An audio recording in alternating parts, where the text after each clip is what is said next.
honey. Sorry, Gemma.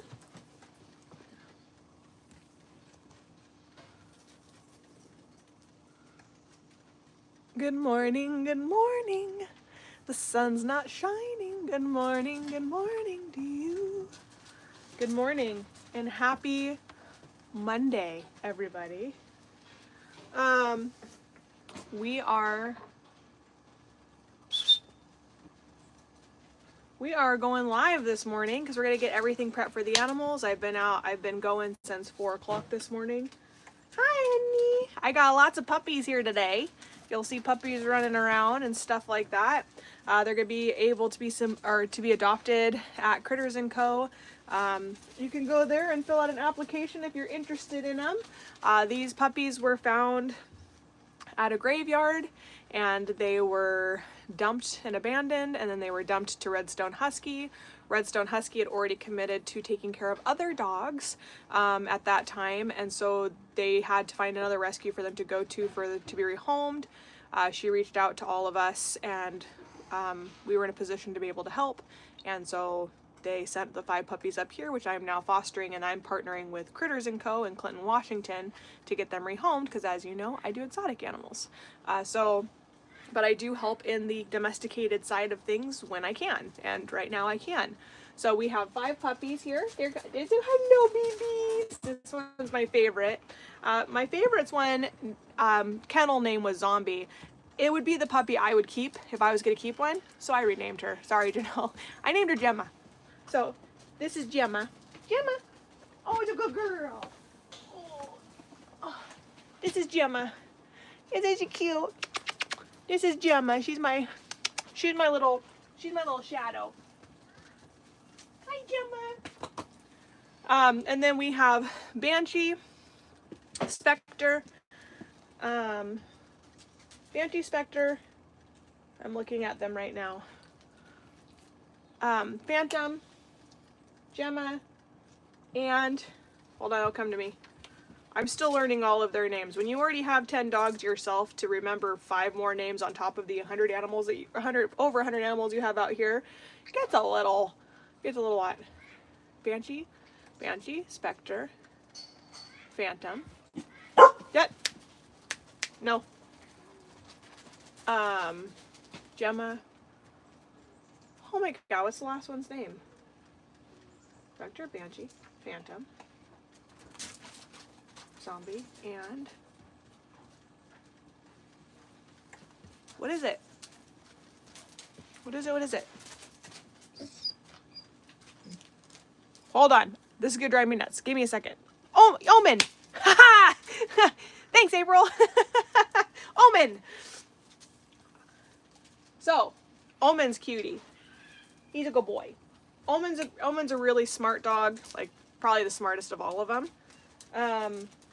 And then Phantom is, he's a good boy. He's got the big old ears. And then with this little girl though, Gemma. If I could keep one more, it would be Gemma, but I can't. I got 10. I tried to convince Rylan to let me rehome Leo, but she said no. So. So we have 10 dogs out here today, and I have my other 5 at home. Right? Omen, that's right. That's what it is. All right, so let's get to prepping, okay? I'm sorry your comments are so little, I cannot read them. The largest dog. I'll send a super chat if you can lift the largest dog. I don't know what a super chat is, and I can lift well over 140 pounds, so that's not really an issue. But my largest dog is at home. He's 141 pounds, and I had to lift him onto a surgery table, so.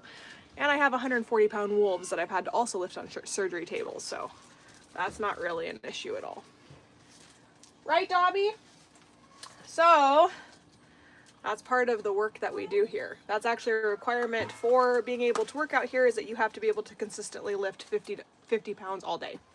Or you can't work out here. All right, it's a physical job. Anywho, so we're going to get everything prepped for the domesticated animals. These are not for dogs. I'm not feeding dogs. So Here we go. What are you doing, Gemma? What are you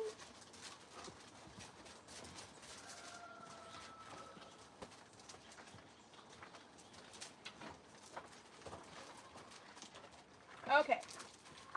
We're going to start off with just a little bit of noodles. We're going to steal them before Jeremy uses the whole thing today. Just because Felix loves noodles. So when they're here, we give them. Little marmoset can have a couple noodles too. Here.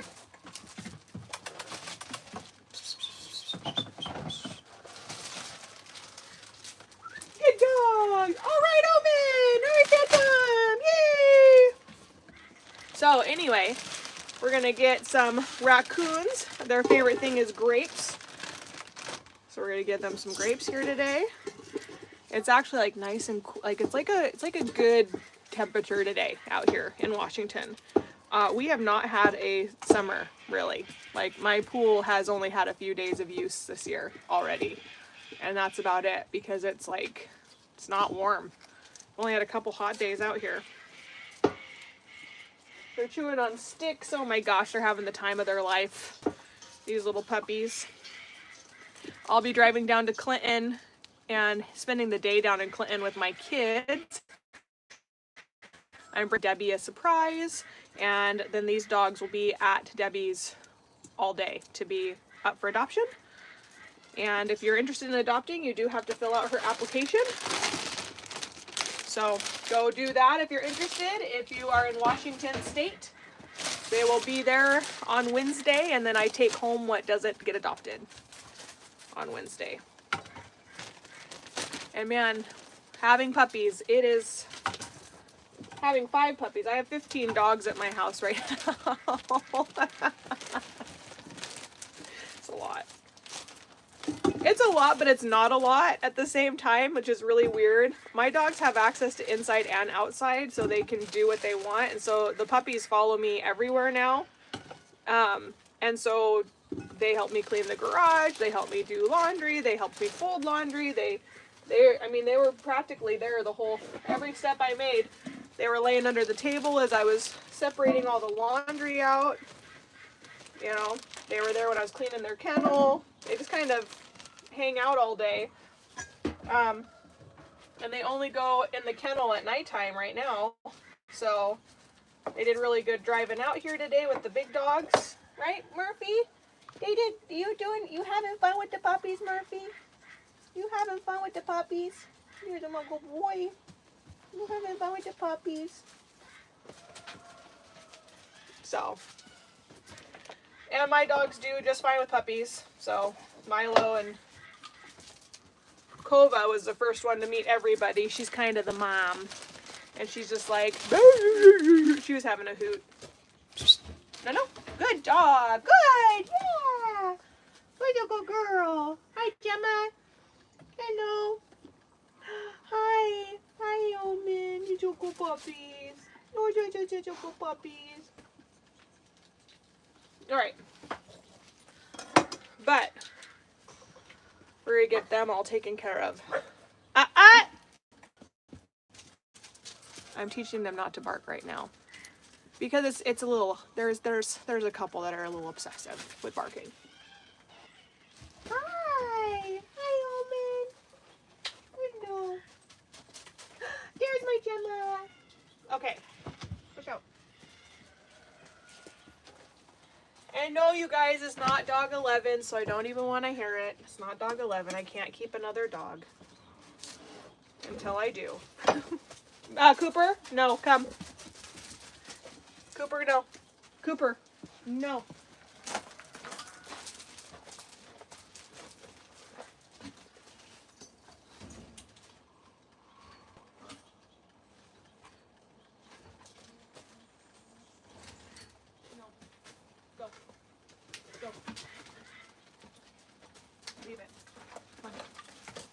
So, technically I could, but I probably shouldn't. Watch out, little guys. Beep, beep, beep. Good. Good girl, Spectra. Good girl. Okay. So, Spectra.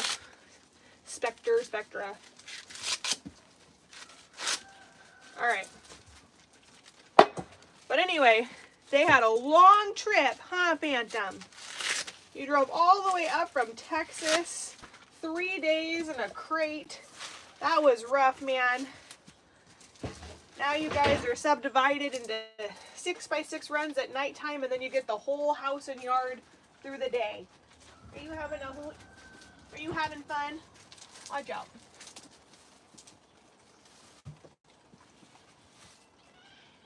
So there is something, though, that people do need to know. So I guess there has been, with puppies right now, there's been some issues with massive resource guarding. Okay, so if you're getting a puppy that has been abandoned on the streets and they suffer with resource guarding, maybe consider why that might be happening. Probably because they had to like fight for food and they went through starvation, and they're gonna have to rework their brain that that's not their life anymore. And so that doesn't mean let them do it at all. That means help them retrain their brain that they don't need to do that. So all of these puppies I started on slow feeders and fed them all individually.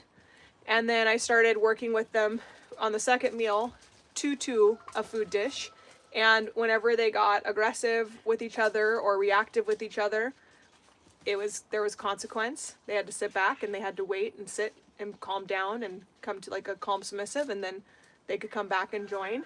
So we're working on that right now. Having the big dogs too, my dogs free feed, meaning that they always have access to their food. And so the puppies they eat their meal, and then they get to go upstairs, and then when they go upstairs, they can free feed, and they're slowly learning that like that food's going to be there, and they're doing really, really well. But it has been, I've only had them since Saturday night, so we have some more work to do, but they're doing good. They're doing really good. They're doing very, very, very good. Very happy with their progress.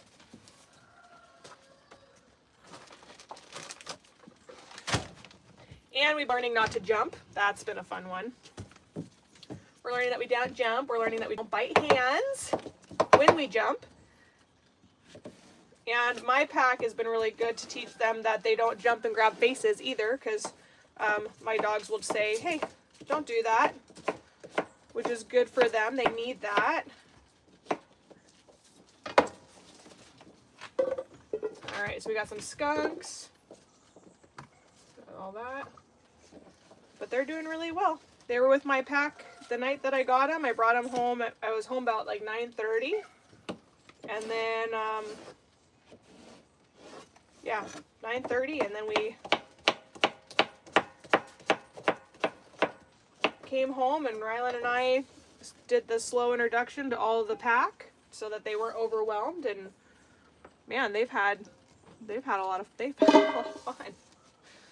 a lot of fun. They're doing really well.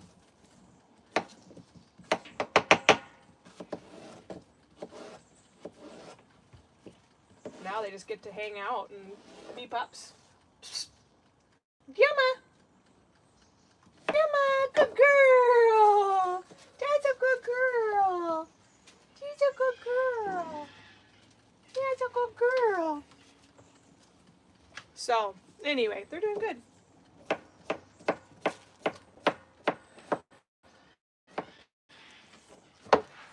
And then, like, when I was taking a shower and working on work yesterday, they literally just all slept under my dining room table and hung out there, and then they'd come down into my bedroom and see what I was doing, and then they'd go back and lay back down. And we're working on potty training.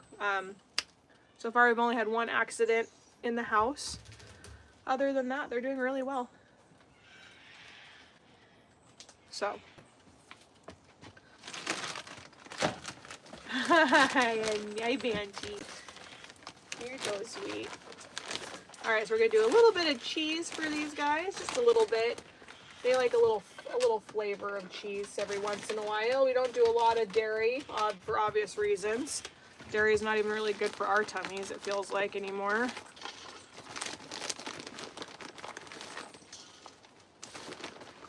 A little bit. A little sprinkle of that there.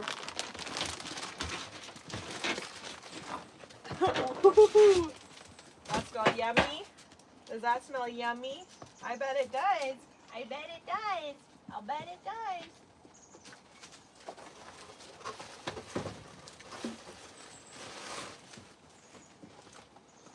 Do some more cakes. Do some more cantaloupe here.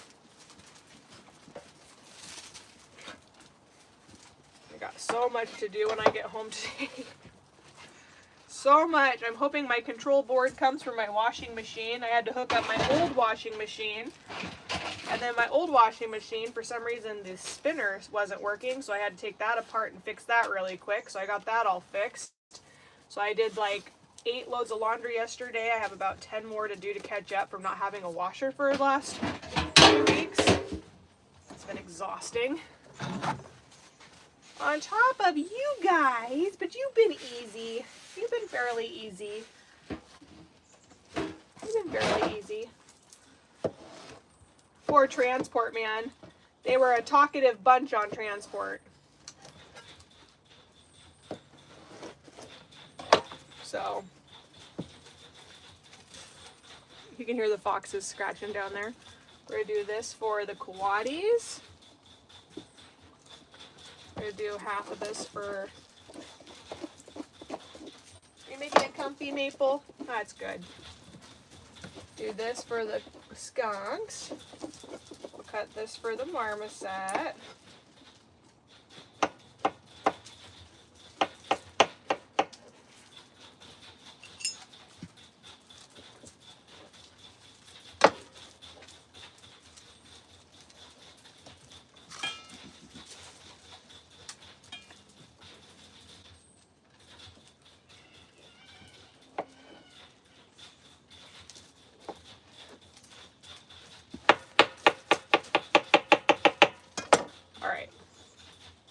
Some for this for the foxes. The foxes are making their box comfy. You can hear them scratching down there. What'd you find? What'd you find? What'd you find, Phantom? Do this for the foxes. Let them chew on these.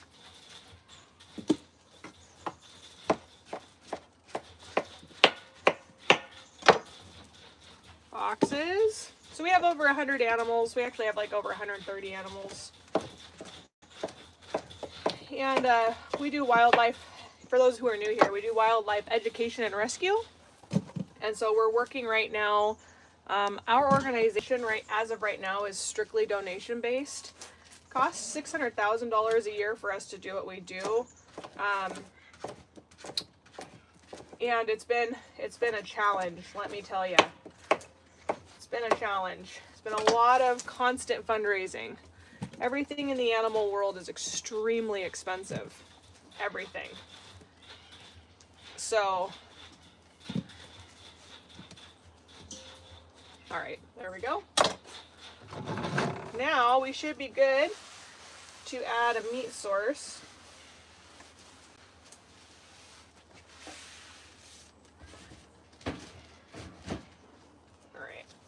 We're going to add this, though, for my giant anteater here.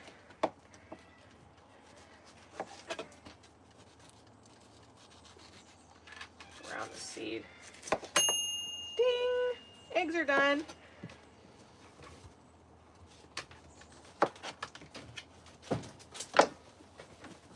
Okay, giant anteater here. That. We're going to get out some bananas. Excuse me. I do, ba-do, ba-do, I do, ba-do, ba-do, boo-boo. Watch out, babe. Good girl. Good girl. Good dogs. Yeah, good dogs. Little puppies. You're doing so good today. I'm so proud of all of you. You're doing so good. Yes, you are. Is this just a whole new world for you? It is for most dogs. It is for most dogs. Oh, watch out, baby. Watch out. Watch out. Watch out, Spectra. Good girl. Good girl. Gotta leave that alone, baby. Okay, so we're gonna do some banana for the skunks. Some banana for the marmoset. I'm gonna cut these in half so she can eat her like a burrito. There you go. You guys are good. You're doing so good. You're doing so good. So proud of you. Do a couple bananas for the raccoons. Hi. No. No, Cooper. Be a better example than that. Okay. Holy Moses. Then we have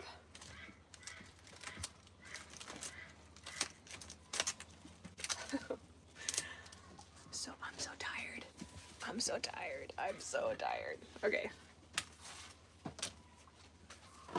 I've probably in the last 4 days gotten maybe 6 hours of sleep. I'm exhausted. Sleep is so important. I have so much on my mind right now, so much on my brain, in a just constant state of fight or flight all the time. It's just, it gets really exhausting.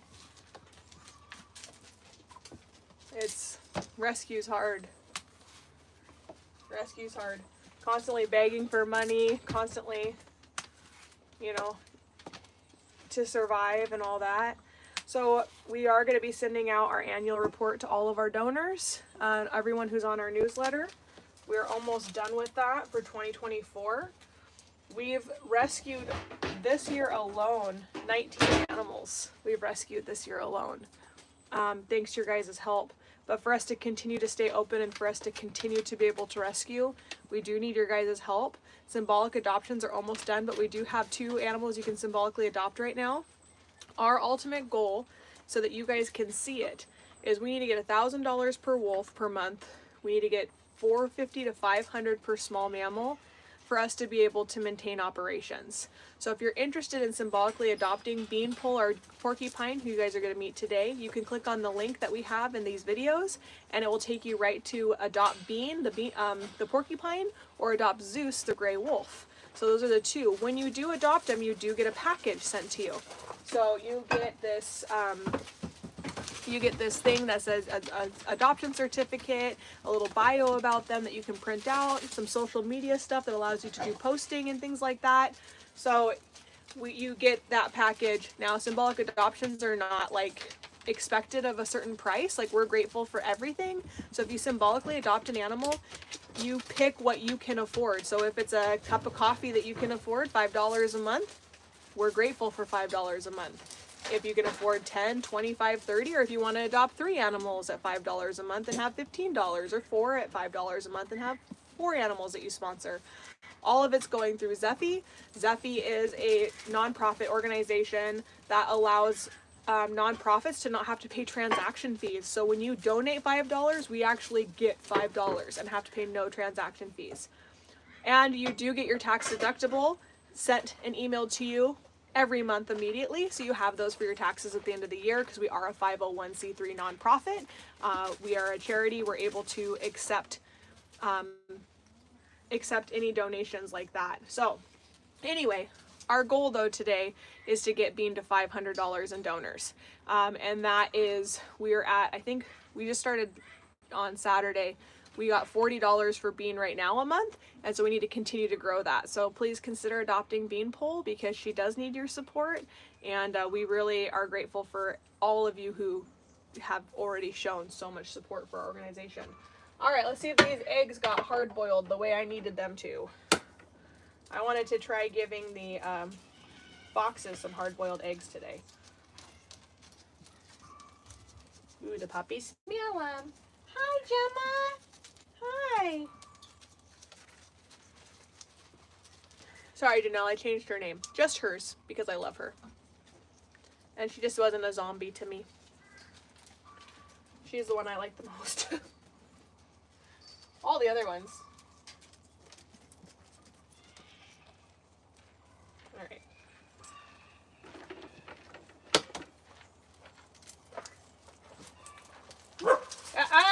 No, no.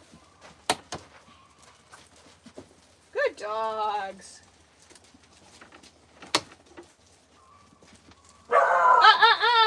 No, no. Who is that?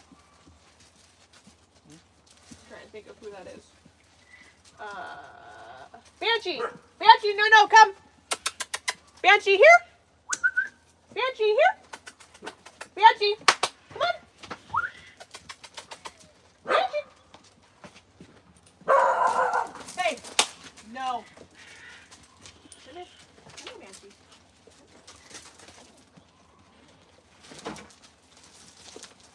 Little scaredy cat.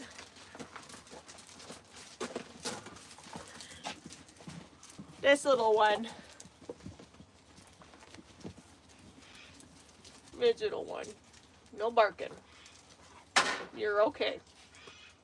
Did you get scared by a squirrel? Hmm. They are pretty scary. They're pretty scary, aren't they? Those squirrels are pretty scary, aren't they?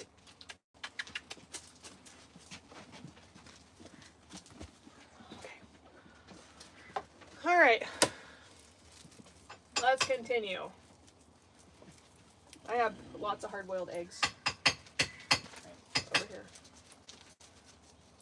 I have lots of avocados over here. Do you? Mm-hmm. Good, I might steal a couple from you. So, let's do this. They are absolutely perfect. Are they good? They just took some time in the gift shop to ripen those puppies. You know what's really funny to me is that, like, you get avocados from Costco. You leave them out, like, and they're rock hard. You leave them out for 2 days, and it's like, oh my god, what happened? And then you have chef store, and it's like a week in the gift shop, and there's like takes to ripen them. I'm gonna try a couple hard boileds with the. I'm not gonna do a ton because I don't want to waste them. This is just me trialing and erroring if they like them.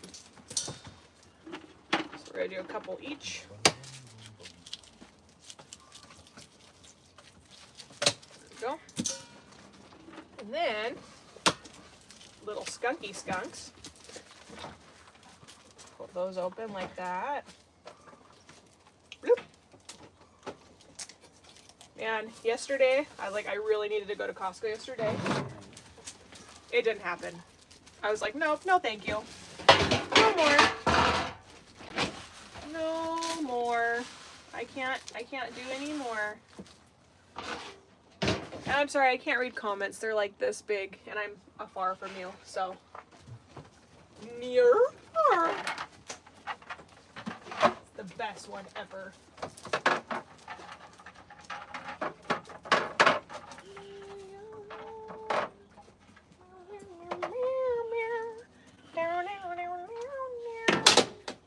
Hey, what are you doing? What are you doing? Crazy.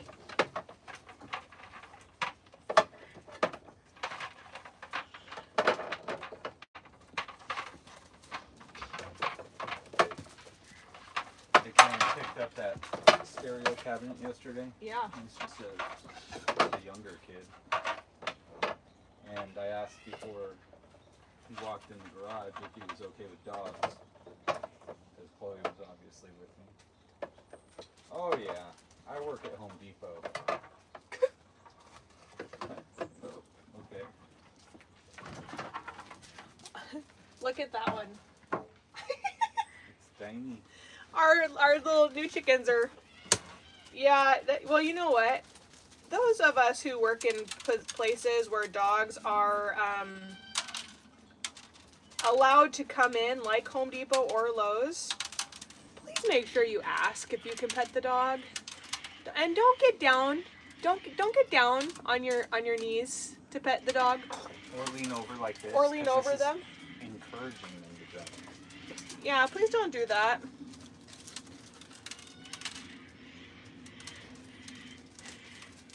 I've had people come up and be like, "Oh, is this it's just like, please don't do that." I don't need that energy. Let's not have that. So big. This is the biggest puppy in all the world. It's so cute.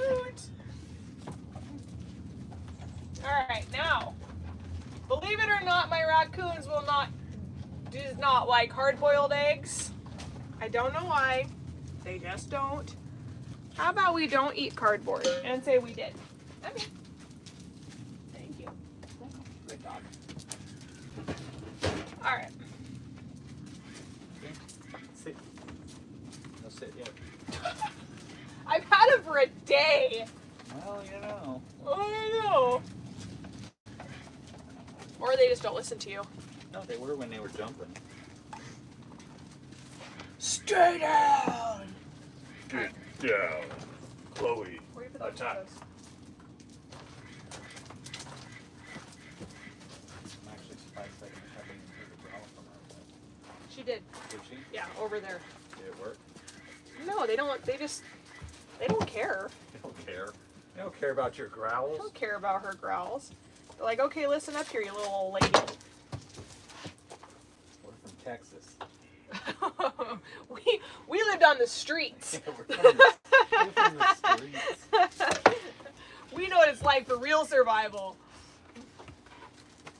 I know, those poor puppies, man. Who does that? Like, who does that? If anyone on here has ever dumped puppies, how can you do that? Like, how? Oh, yeah, they're gonna out themselves in front of our followers. Well, I've done it. I've done it. No, how? How does anyone has the ability to dump a puppy?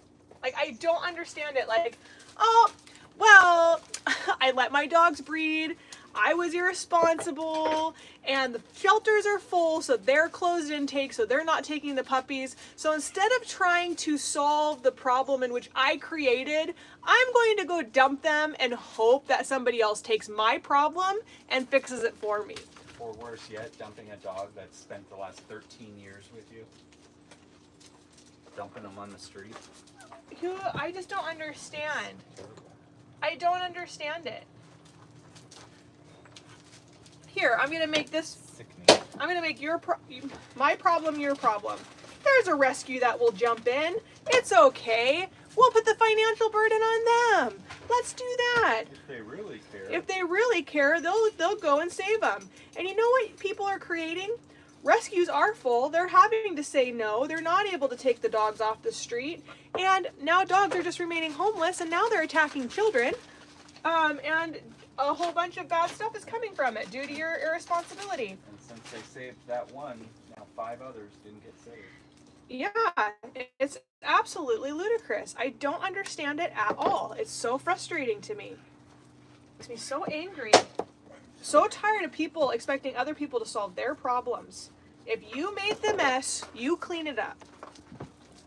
And if that means that you have to spend a year trying to adopt out a dog, well, then you should have got your dog fixed. I don't get it. If you're a backyard breeder and you've chosen to do that to make a quick bang for your buck, which you're not going to anyway, but you're going to try, and you've decided to do that, and your puppies don't sell because they're not ethically bred, that's nobody else's problem or fault. That's yours now, which means that you need to take the time to rehome the dog. Makes me so upset. And rehoming doesn't mean a box for free in front of Walmart. Yeah, and that doesn't mean that if your dogs have puppies and you don't rehome them, that you should let them breed again and now have a hoarding situation on your hands, because that's also very unethical to overly hoard animals. And let me tell you what, I don't care if you have 100 dogs. As long as the poop is cleaned up, the medical needs are met, and the dogs are able to live a happy, healthy life, I don't care how many animals you have. Genuinely don't. If my neighbors had 50 dogs and they were well behaved and they didn't pose a threat to the community or society, and they were able to have a really good life and it was clean and the animals got the medical needs, I genuinely wouldn't care. But if you're unable to do that, then you shouldn't have that many animals. And I understand what it's like. It's a real thing. I've dealt with hoarders, like very personally dealt with hoarders. And I understand that you have the best intentions for that animal. I get that. I understand that. I do. And I know that a lot of people in that situation don't feel like the dog could have a happy life, and or they're scared that the dog's going to go somewhere where they're not going to have a happy life, and then they start to resent that and need to keep them. I completely understand it. I know the intentions are pure, but the best thing you can do for an animal, and if you are in a hoarding situation and you do find yourself overwhelmed, there are a lot of great organizations out there that will come in with no judgment and help you out of that situation and help those animals get the proper medical care that they need. So if you are struggling with that and you need a reference to somebody who can help you, you're welcome to reach out to me, and I will do everything I can to find somebody to help you out of that, to help you get back on track and back in control of that situation, and hopefully be able to find you a low income or free spay and neuter in your area, because it's not that hoarders shouldn't have animals, it's just that they need to be able to get the addiction of hoarding under control, and that's a very, very hard thing to get under control. And I get that. I understand that. It's real. Can't even ask for help. Yeah, and a lot of them can't ask for help because they're already too embarrassed and they feel like the problem's already gotten too far. And you know, there are great organizations out there that will come and like, no judgment. It's okay. Like, let's just get this resolved. Let's take care of the animal. Let's take care of you. Let's get you back in cleanly living environment. You know, like, let's work together as a community and help those people rather than judge them. But like, please, just, it really is not good for the animal. It's just not.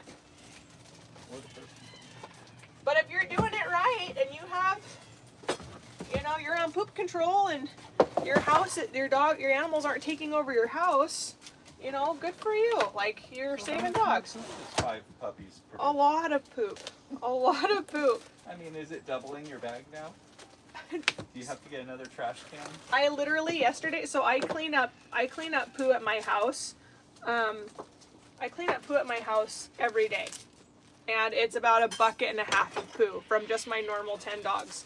Yesterday, I was on poo patrol all day. I was having to like go out twice and clean up dog poo because these puppies poop so much. Like, so much. And, you know, their stress level and all that stuff is coming down too.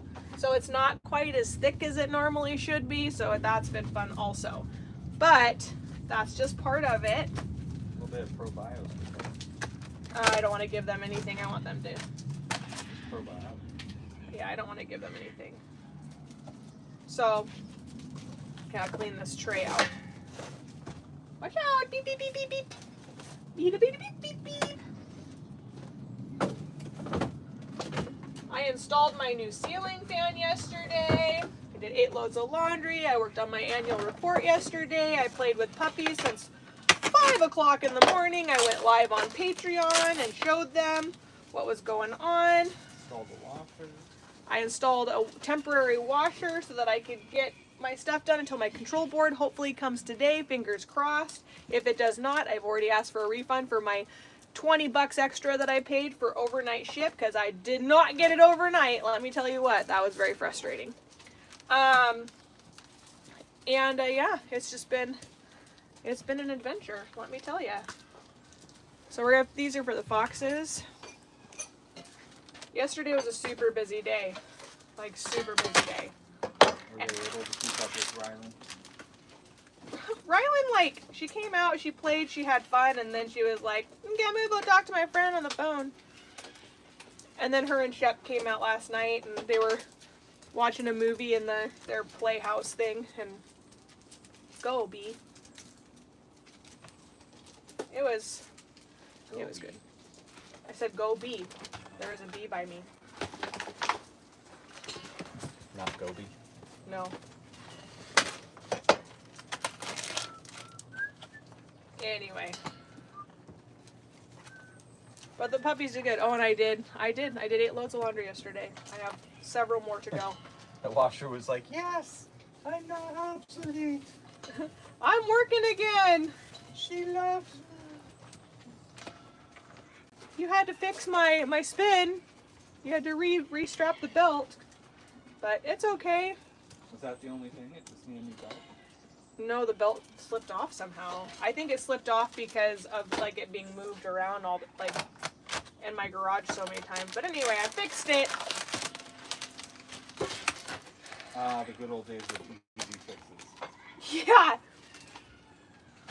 My least favorite thing is cross-elimination fixes. Well, it's not the drain pump. Oh, well, the drain pump, it was the drain pump. The drain pump just blew the circuit board, so now I gotta change the circuit board. There's only 7 things to replace. There's on really, the whole machine. there's really not that much to replace in a washing machine. It's, no.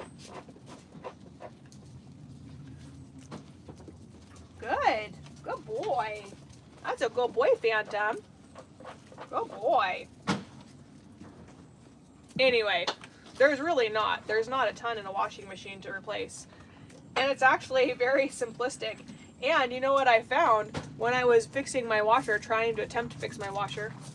I found that Hey, no digging. the maintenance, I haven't had, none of them have dig yet. Oh, they're digging. Hey. No, that was already dug. No, I'm watching them dig. Yeah.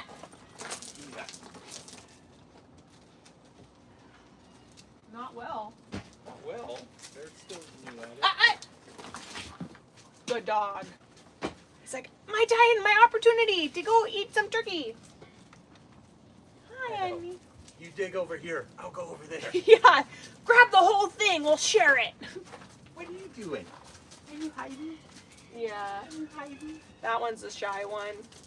That's Banshee. Banshee's kind of a chicken. That's the one. That's Gemma. I renamed her.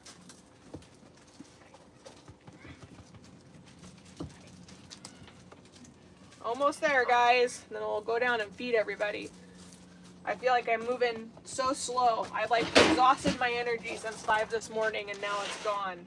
I had to spray out my garage this morning because they got crap everywhere last You got night. that new pressure washer. Yeah, I'll have to pressure wash in there when everything's done.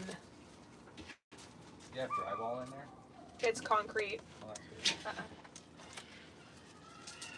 Good boy. God, those They're loud because they want to eat. They're gonna be mad that they have turkey today. Wait for the birds. Non-stop. Screamers. Indeed. Alright, this is for all the foxes. That's what the fox says. If anyone's ever wondering what the foxes say, that's what they say. Food.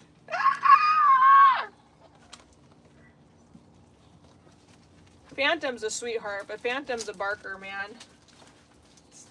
And Phantom starts everything too. It's like Kova. One growl and Kova's like, what are we doing? I'm ride or die. I'm ride or die. Let's go.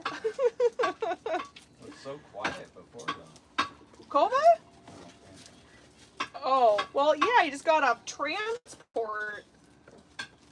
The moment they came off transport, they went in the back of my truck and they could stretch their legs and they all took a dump in the back of my truck. It seemed like multiple. It was like immediate. Like poop, poop, poop, poop. Everyone's gonna poop. Yeah. Luckily, it wasn't running. Yeah, it was poop. They haven't had runny poop yet. It's been a little soft.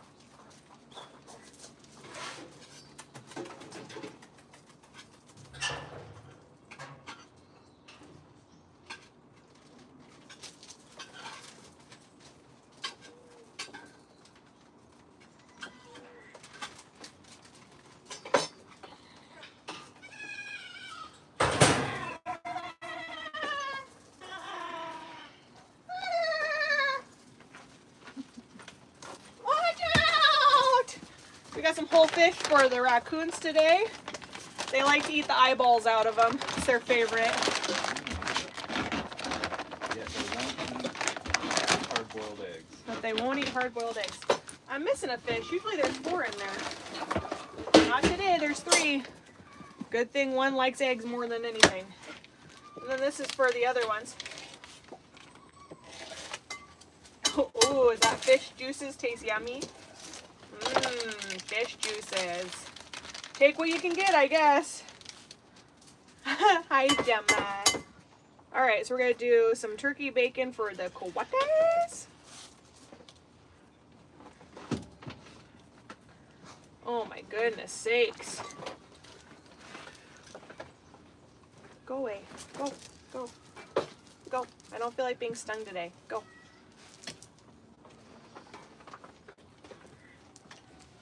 Being down there. Me, me, me, me, me, me, me. All right, almost there. We're gonna blend together some. Okay, guys. Hi, sweet babies. You being so good. You being so good. They're all laying around my legs because they're hoping that I drop something. What did you find? Stick. Okay. That's okay. You can have a stick. Hi, Gemma. Just a couple around here.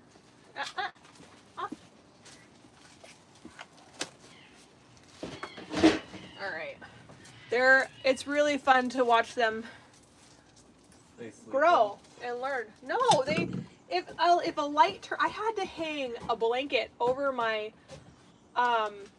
outdoor window so that, like, in the backyard, because I don't have it covered. My front yard when I do, but my backyard when I don't.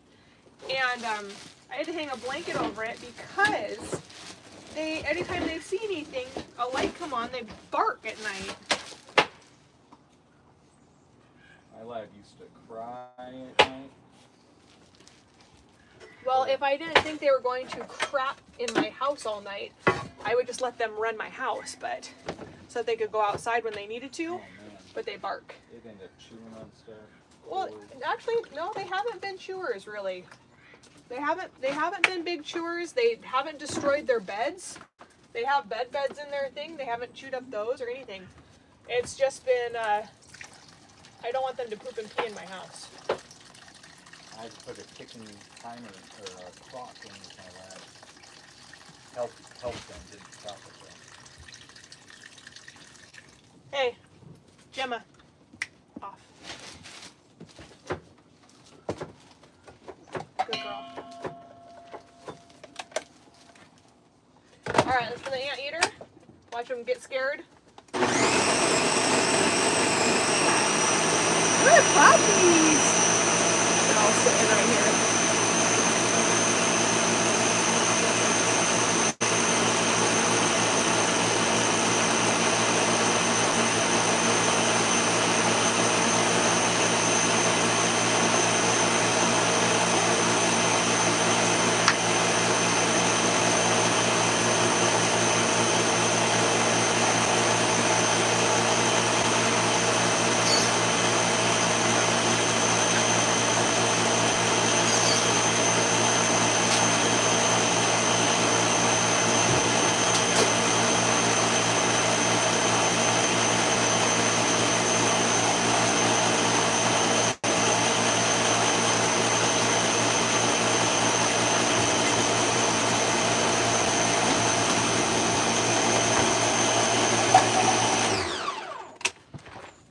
Giant anteater.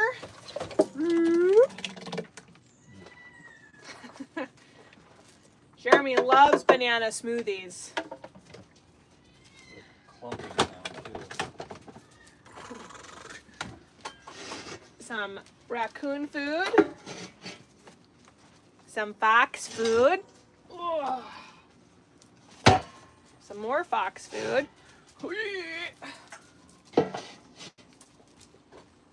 Some kawaii food. You like that? That's just kind of the day it's going to be today. It sure is. Yep. Yes, sir. I think I'm going to go the other direction. I'm going to do this one. Push this one down here. Push this one on top.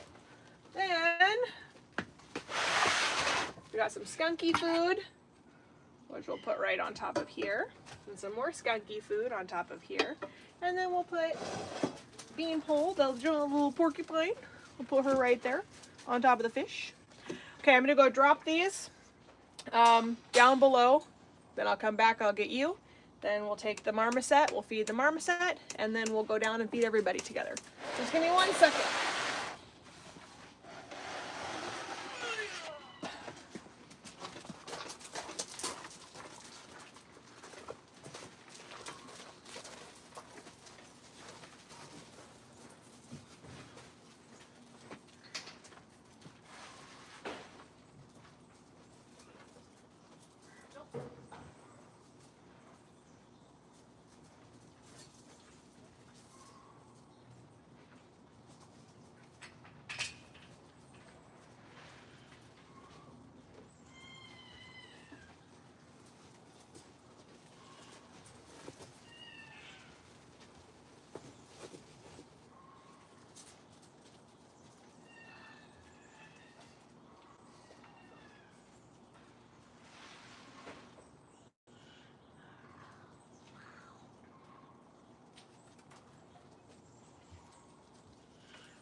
These are my clean dishes that I washed already today.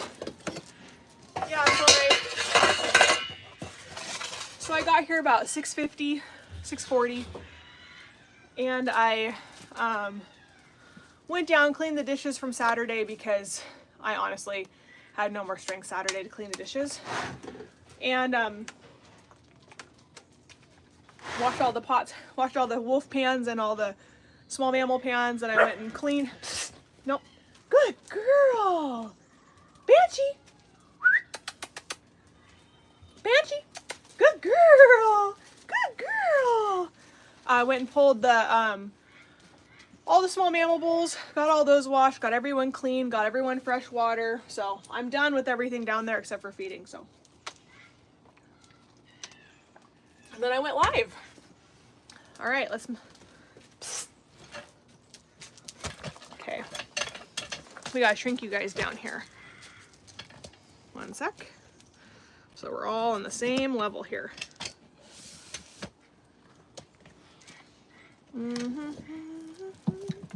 La da da da da da da da da da da.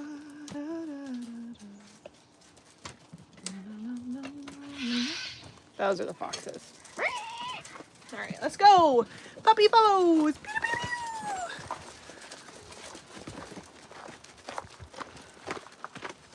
So you guys have 3 more poops here.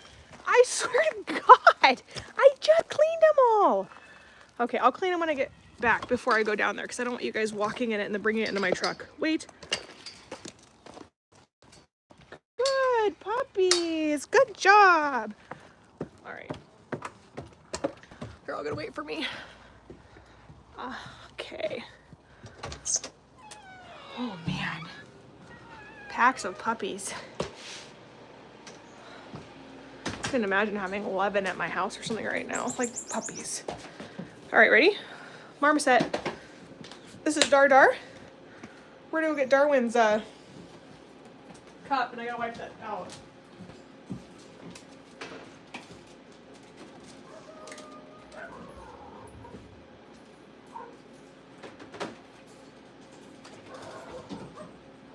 Here they go. I walk away, they're gonna bark. Let me go correct that real quick. Hold on 1 sec. You guys can watch Darwin for just a sec. I gotta go correct this because we're not allowing this behavior.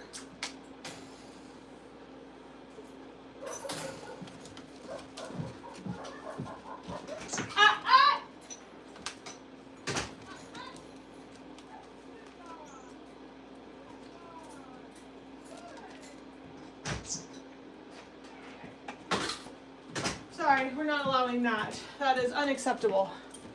They can bark and warn me, but they need to listen and not continue forth. There they go. Phantom!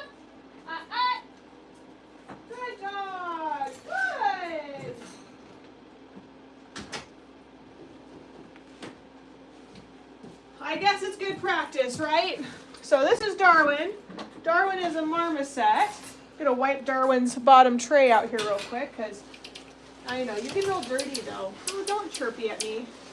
You're fine, knock it off. You made a mess down here. You made an absolute mess. You made an absolute mess, my friend. They're barking at the wolves. Good luck with that. All right.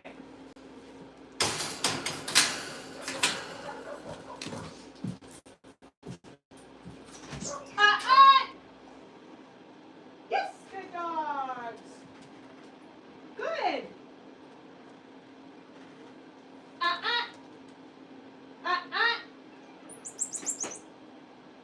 Yes, good dogs. Okay. The joy of consistency. Yay! Okay, this is Dar. What did you decide to eat first? Well, you moved your mat around.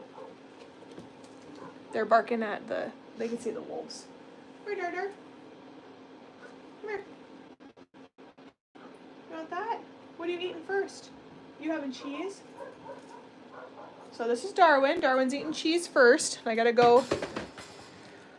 Oh man, it's hard when you're alive to be consistent. All right, let's go down here so we can stop this barking behavior here. And I'll have my morning Werthers for my breakfast. Thanks, Mark.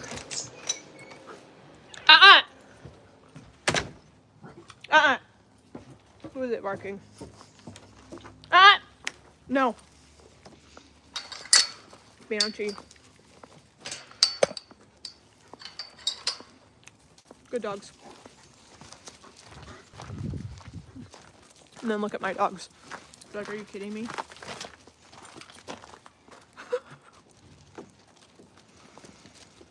Are you kidding me right now? All right. You're gonna wait. Good dog. Here we go. Let's go meet some animals. Da, da, da, da, da. We're gonna start with the foxes because they scream the loudest. And this is where I can actually... One sec.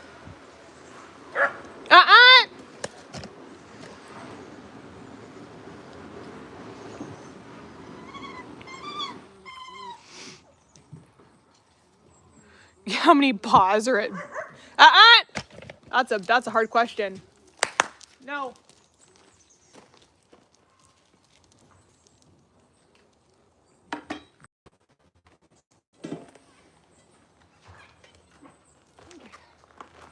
We're starting with you guys. All right, watch out. I just cleaned in here. Why did you poop right in the walkway? Come on.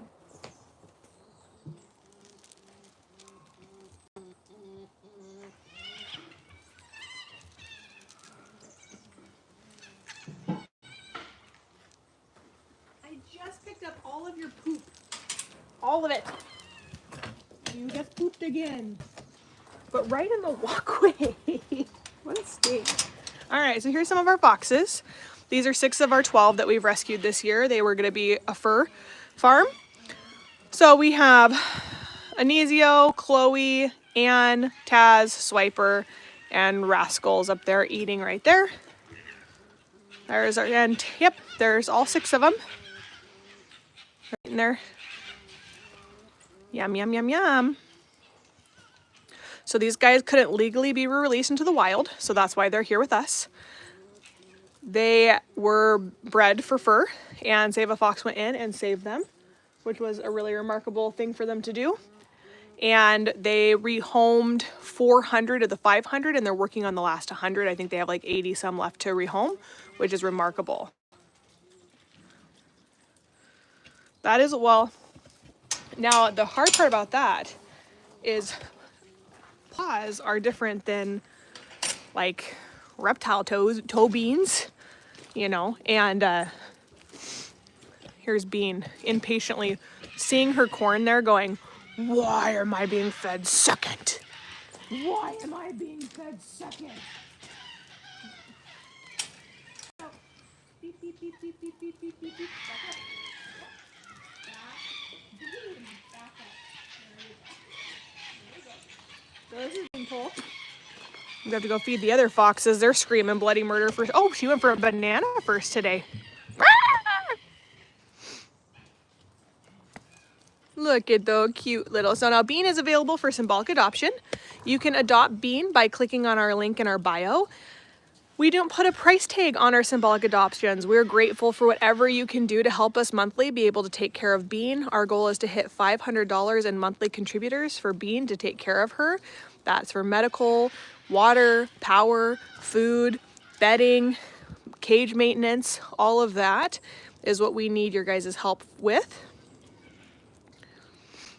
So you guys can click on that link and donate to Bean today. You will get an adoption package that says thank you so much for your adoption, and you'll get information and photos for Bean along with some social media stuff that you can post and say I adopted Beanpole and I support Bean, which is, we really need that. So if you guys are willing to help us out $5, $10, $15 a month, then we would greatly appreciate that and help us reach our $500 a month goal for Beanpole here. We also have other animals that are going to be available for symbolic adoption. We have Zeus, our wolf dog. Those are about $1,000 a month. And we have 16 wolf dogs out here. So if you could help us with that, that would be fantastic. Local businesses, all of our ma and pa's are really suffering here. So not really. And you know, honestly, we've discovered that the way that we survive is from our hardworking people who, you know, want a couple $100 tax deductible at the end of the year, and that, you know, don't need a coffee essentially to Bean. So by paying $5 a month, you're giving Bean a coffee, or technically 5 corn on the cobs. You know, like that's huge. That's huge for her. That's huge for us. Because she eats 2 corn on the cob a day. Okay, here we go. These little beasts right here, these are our raccoons. They're gonna pull out their eggs and their grapes first, and then they'll eat their fish next. Oh, are you gonna go for the fish today? Oh, nope, eggs first. So these are our raccoons. Miko, Percy, Apollo, and Rocket. You can see, I don't know where the other one's at. He's, oh, right there. There's Rocket up there, just watching.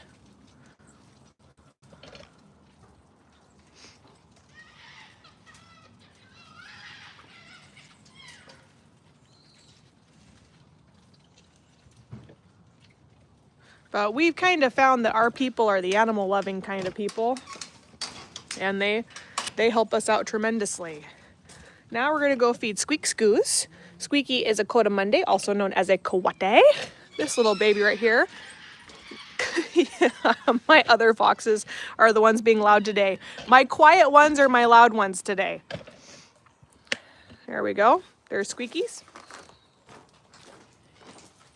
Squeaky Scoo. Squeaky Scoo.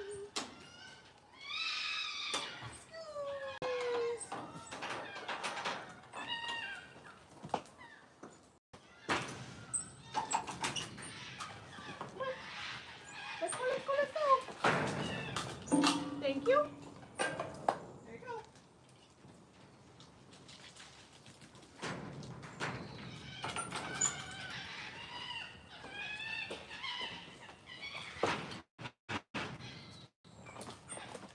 So I changed it up today. I decided to feed Squeakers over here today in his hanging bowl. That's why I used the metal one today. So she can eat his turkey bacon and stuff. This will help prevent the squirrels from getting up here too. It's a smaller platform, allowing them to eat. It's a little bit more squirrel free. Let me put this back. Wash that later. Okay, it's the last dish I have to do for the day. This is Salvador. Salvador is a giant anteater. He came to us through a confiscation. Someone did own Salvador illegally. You guys like those hard-boiled eggs, huh? I'll get you more.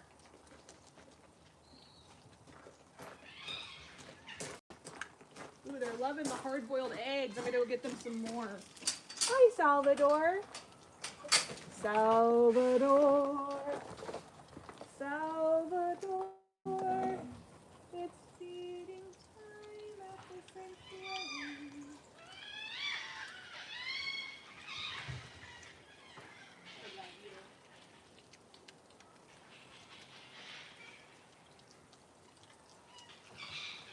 Doesn't like Salvador. I have a weird special bond with this boy right here. Okay, let's get down here to your level, buddy. So Salvador is a giant anteater. He has a tongue that's 2.5 foot long, comes in and out of his mouth at 2 times a second. Really remarkable creature here. His coloring is for reason. His patterning is patterning. His pattern.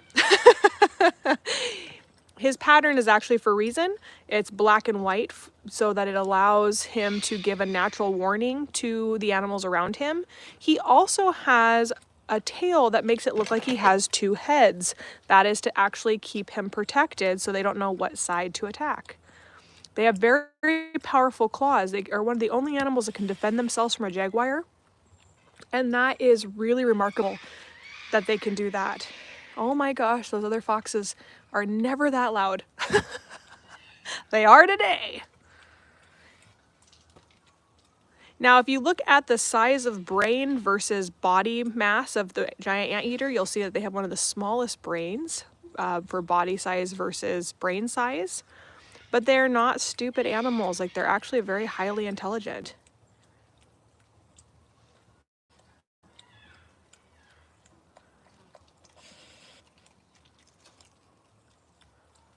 Aren't they cool? Yeah, the foxes are doing really well.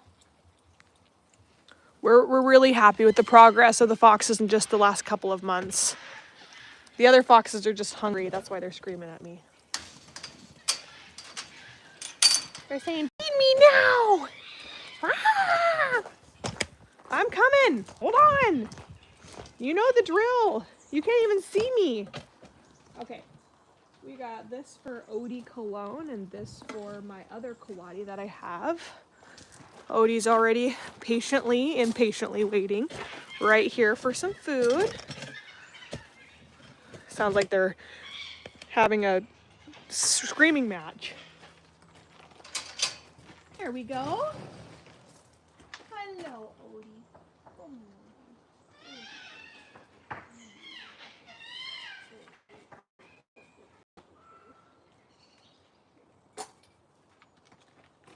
So that's Odie. No, he won't spray me. He was descented.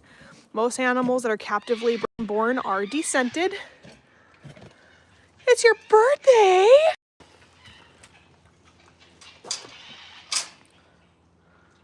Oh, Jeremy's sister. That's right. He said her birthday was coming up. Happy birthday, Jeremy's sister. All right.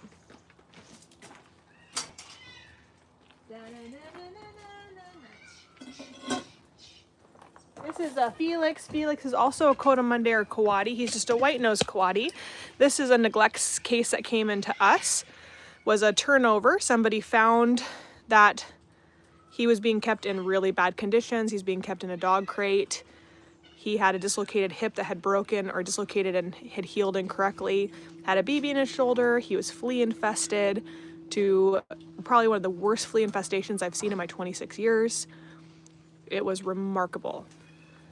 And we had to give him 4 baths just to get the water to not be brown from flea dirt. It was horrible. All of that right there is new hair growth that he's grown since he's been here at our compound. He went from a diet of what we were told was tortilla chips and flour tortillas to now what he should be eating, and he's doing remarkable. He's a true testament to what we love to do, and that's give animals a very safe retirement home so that they don't have to be euthanized. We do believe if animals can be wild, please let them be wild. We don't want to see animals in cages that, because somebody wants one for fun. We are here for, unfortunately, we can never get rid of the animal trading industry or people owning things illegally. And so that's what our sanctuary focuses on, is helping government agencies provide a safe place for these animals to go. So that's what we do.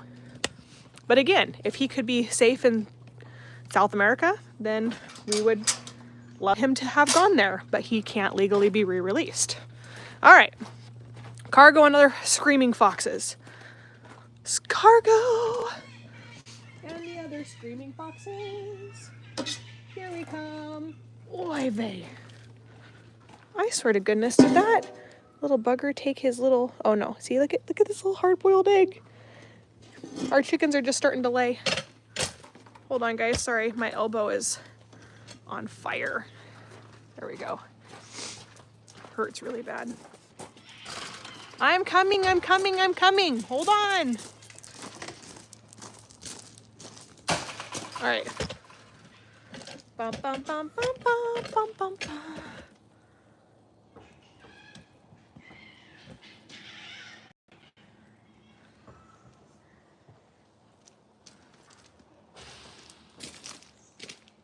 That sounded good.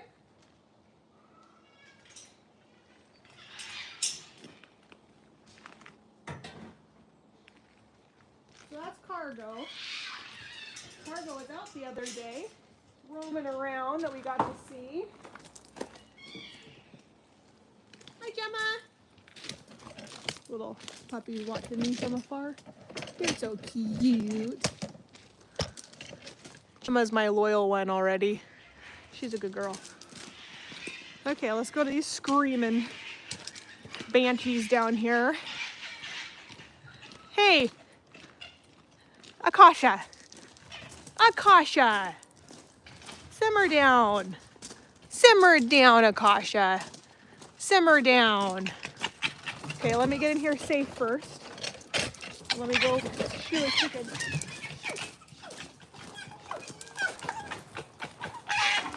Oh my goodness, Edward, you guys are not that hungry. You're being silly. You're being silly. All right. Doggone it. Hold on, she wants to get a chicken. Hey, Holly. Yeah. Come at me.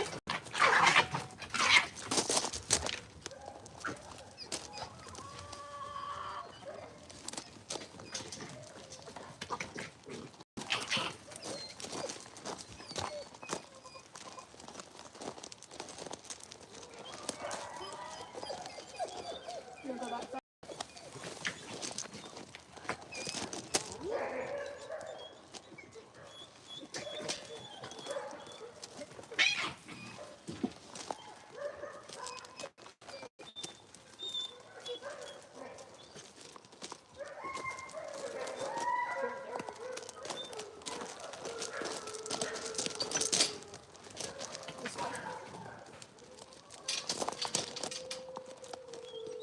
Kasha. We're gonna go down this way. Yep.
Now let's go see all the foxes, shall we?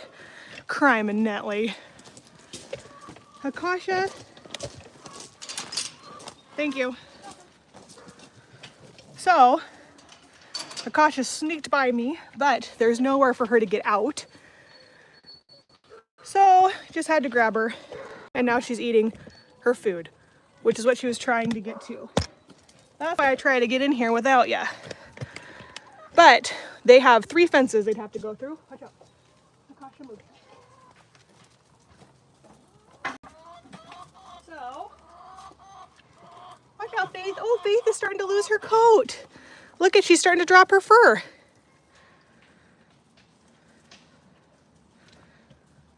Well,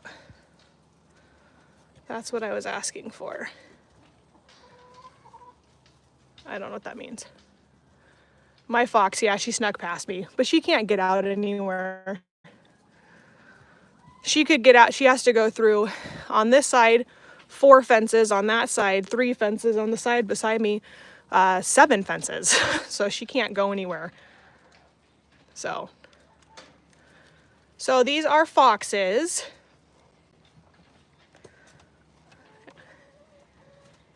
Hello.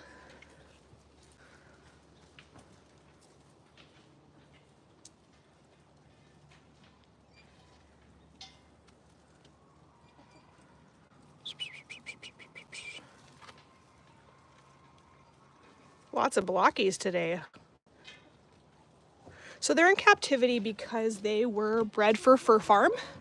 Save a Fox came in and they rescued 500 foxes, and we were able to help them with 12 of them. And so when foxes are captively bred and born, it's illegal to release them out into the wild. So they had to go to a sanctuary.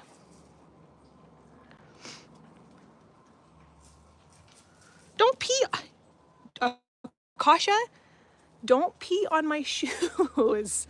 That one right there, she's a nut. So all the animals here are here because they, yeah, I thought I seen her run fast. She did. That's the first time that's actually happened to me, to be honest, but I grabbed her. She's actually very sweet. Kash and I are buds, aren't we, Kash? So she did. And that's why we have the precaution sides that we actually have here. So if these guys didn't have multiple fencing that they had to go through, see? No, just because you did it once doesn't mean you get to do it again. No, just because if we didn't have like the fencing that we have, that she'd have to go through like all of this fencing to get out, we would actually have put a lockout on each one of these, but it's not necessary due to the fact that we actually technically have 3 lockouts. And this is what you call transparency. Yes, because I could have ended it and deleted the live, but I'm not going to do that because that's part of what we do. Watch out. But as everyone is my witness who's been following me on social media for over 5 years, that is the first time that has happened to me. Good job, Akasha. Good job. So, all right, now let's go deal with some barking dogs that are barking because of the energy that just came, because the wolves are like, woo!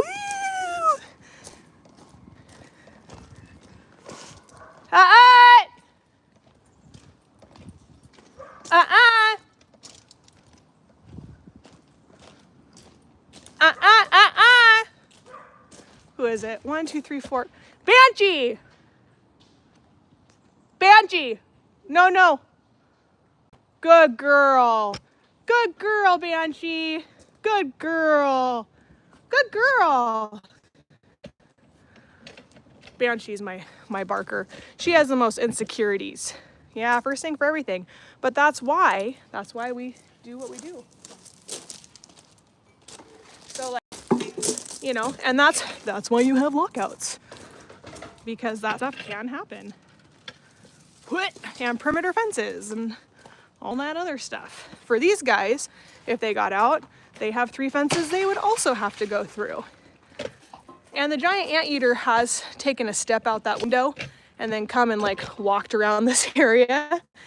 I mean, we were cleaning in there and Salvador has no depth perception, and so they don't normally jump, but Salvador did. You know, it's important for people to understand rescue and understand why there's laws and regulations like there are. So to be USDA certified, your small mammals do have to have a 6.5 foot fence at least, perimeter fence. We have a 7 with 2 foot tilts, so we actually have an 8 foot perimeter fence. We have an electric line, 2 electric lines that run at the top of those fences. So like if we have our climbing animals, like our raccoons, that when they climb up, they would get zapped if they got out, but that's to keep them safe. So we have never had to worry about any of that kind of stuff, but you know, and if an animal does get out, that would be the day that we get bit, maybe. I didn't get bit, I just grabbed her and walked her back. So she was like, oh, sorry. Sorry. Can't wait for Jean to make a video out of that one. Hi, Jean, love you, you're fantastic.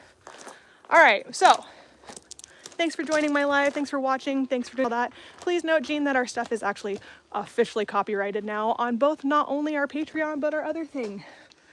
It is copyrighted. And YouTube actually will be the one who pursues copyright infringement issues with everything that you post now. So, all right, cool beans. Here we go. So, sorry, Jean's my local bully, and she's not even local. She doesn't live here. So, it is what it is.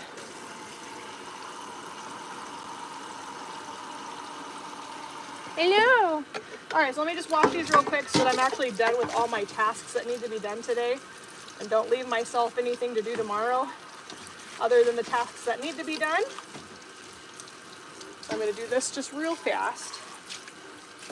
These are the last of my dishes that I needed to do.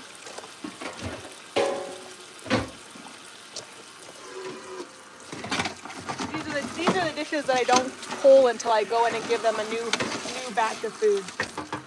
I pulled everything I could this morning and washed it already. But this is a part of the animal world. Oh man, the foxes peed in that dish quite a few times. My daughter's writing a song. So she had to sing me her next verse that she wrote. She's 10 years old. So every time she got done with the verse, she came in and sang it to me last night. And she started from the beginning every time. It's cute though, she's doing a good job. The sad thing is it's about death. But,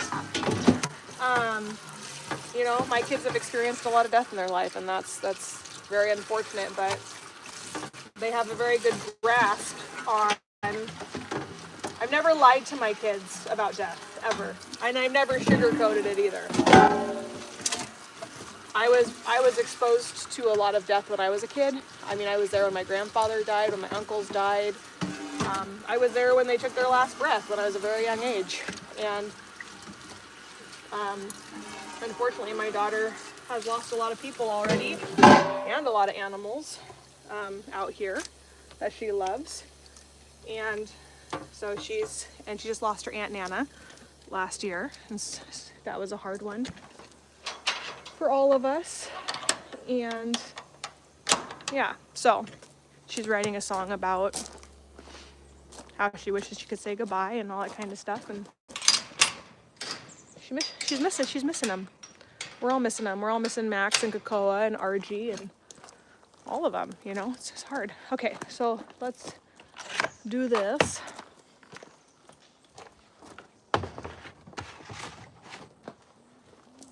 Doesn't make it any less painful, but it allows you to be able to process it a little bit better, I think, when you're transparent with your children about being sad. Let's feed Ganny. Ganny, this is Ganny. She's my bunny. I'm gonna go get her some fresh lettuce from the thing. We'll come down here and take care of her. Have a good day at work, Dan. Yes, sir. Enjoy yourself. Thanks, Dan. All right. Oh. Here we go. legs are tired. All right, hi puppies. It's a good boy and good girls. Good staying down. They didn't jump on me at all. Yes. Training is working. Who would have thought? All right. Oh, I lied. That wasn't my only set of dishes. Oh, okay. Guinea. Guinea, and I'll take my dishes down. Hi, Nipple.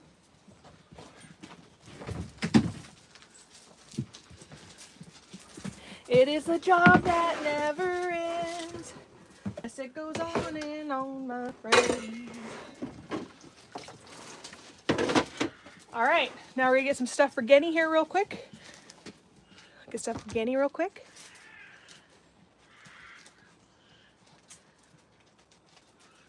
Let's see here.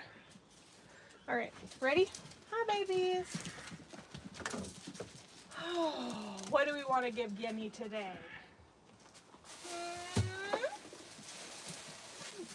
We give Guinea this. And some of this. Actually, this is plenty for her with her food. We'll give her a carrot too. Got a couple carrots. Excuse me. Beep, beep, beep, beep. Hi, Murph. This is my kind of dog. My favorite kind of dogs are ones I don't have to bend over to pet. These are my favorite kind of dogs. There's no bending or having to lean over. It just is. He's a big old boy. He's a big old boy. He's a big old boy. I like the dogs that you have to have counter height tables, and that still doesn't stop them. Those are just the kind of puppies that I enjoy personally. All right. Man, I bought this oversized sweatshirt this weekend. Oh my God, it's so comfy. I've been living in it. I've already washed it twice, because I had to wash it twice yesterday. Hi, Banshee, good boy or girl. Sorry, I'll get it. Don't worry. Let's go feed a rabbit, and then we'll go see some animals. Whew. And step on some puppy toes as we're at it. No. I know, you gotta wait. Hold on, guys, I'm trying to set you up here. Nope. Wait. You're stuck on the thing here. What's up? Good dogs.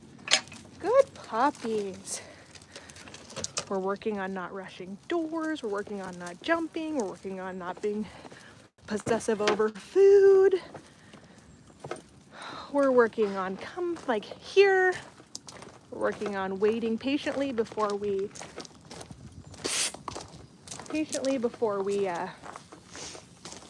eat our food. We're working on all that stuff. But again, I'm not a dog trainer. I just have a lot of dogs. And like I say before, every time anyone asks me for dog training advice is, I'm not a trainer. But we leave all that out of our videos. I just say, this is what worked for me. This is my experience. But then, I'll also say, here's all the trainers that I follow, and I take stuff from all of them. So, here's Guinea. Guinea is our bunny. She's digging lots of holes in here. That's what she's supposed to do. That's her enrichment for her bunnying. You want some lettuce? I got some lettuce and some carrots for you. There you go. Come eat it up. Yum, yum, yum, yum, yum. So that's Guinea. She's a lion head. I'm gonna grab your bowl, sweetheart. You can go ahead and eat. I'm not gonna pick you up. Go ahead.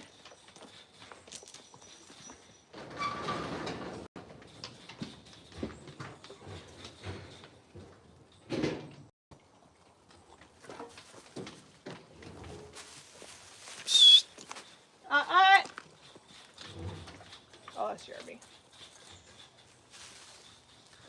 So this beautiful lady right here I have 5 puppies. 5 new puppies. 5 puppies that are going to be rehomed puppies. We're just helping another rescue out. If I'm getting this, say hi to Deborah. I'm live. I'm not, it's not pre-recorded. Hello.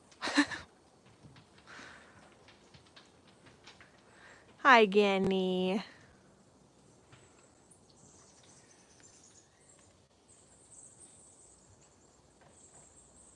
Puppies are beautiful like black olives. They are black and silver. Black and silver. My one that I like the most, I renamed her from Zombie to Gemma because I love her. If I were to keep one, it would be her. But 5 puppies, not rabbits. This is just one rabbit. This is Guinea. She's our lion head rescue. She's the last of the rescues that we've rescued. She's probably like 6 or 7 years old now. Oh, I got some water stuff to change today.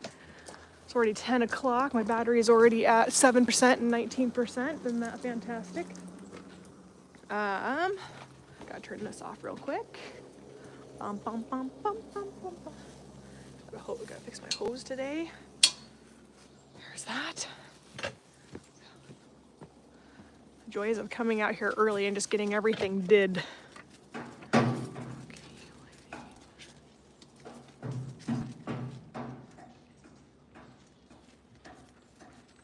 Thank you. I do enjoy taking care of animals. Back. Back. Come on. Back. Good. Yes. Should we introduce you guys? Sorry. I stepped on your toes. See how no jumping? Who would have thought? But I don't know what I'm doing. Never. I'll introduce you to the puppies that are up for adoption right now. They're gonna be available through Critters & Co. I am just fostering right now. We partnered with Redstone Husky that these puppies were actually dumped in a graveyard. And she didn't have the room, but she ended up getting them like dumped on her. So they came up here. Come here. Sit. You. Sit. Good girl. Come. No.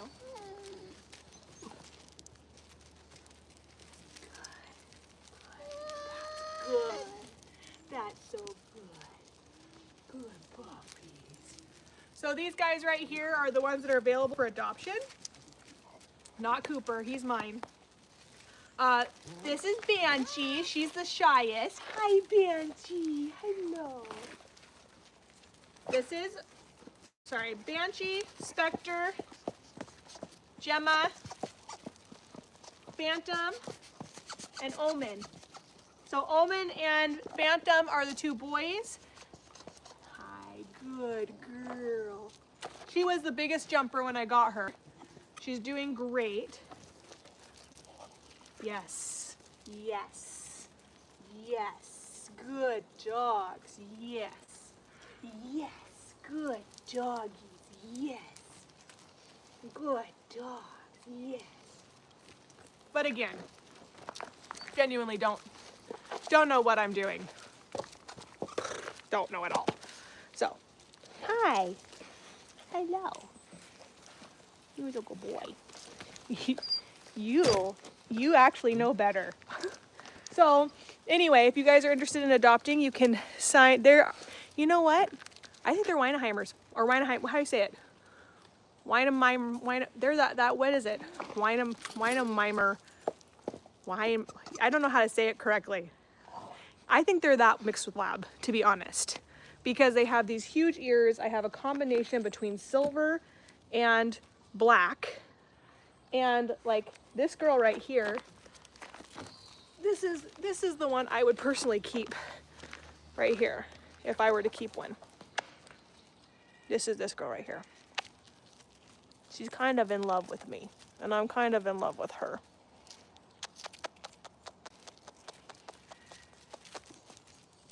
Look at her. Then this little baby right here. This one is going to be a little bit more work for somebody because this is the shyest one. She's kind of shy and like not reactive by any means, but just needs some serious socialization. But she's doing really, really well. That's Banshee. And then, hi Banshee. Then we have Phantom. Phantom's a total probably the most outgoing of them all, but the sweetest cuddler. And they got those huge, he's got those huge ears. And he loves to be cuddled. Yes, he does. We love to be cuddled. Yes, you do. And then, this right here is Spectre. This is a female too. This is Spectre. She is the biggest jumper, but she's doing really, really well. She's getting a lot better. She just wants attention. And then, last but, oh, where's Omen? Omen! Omen, come! Good boy, Omen! Omen! Omen, here? Obviously doesn't know their names yet. I've only had them for a day and a half. Omen!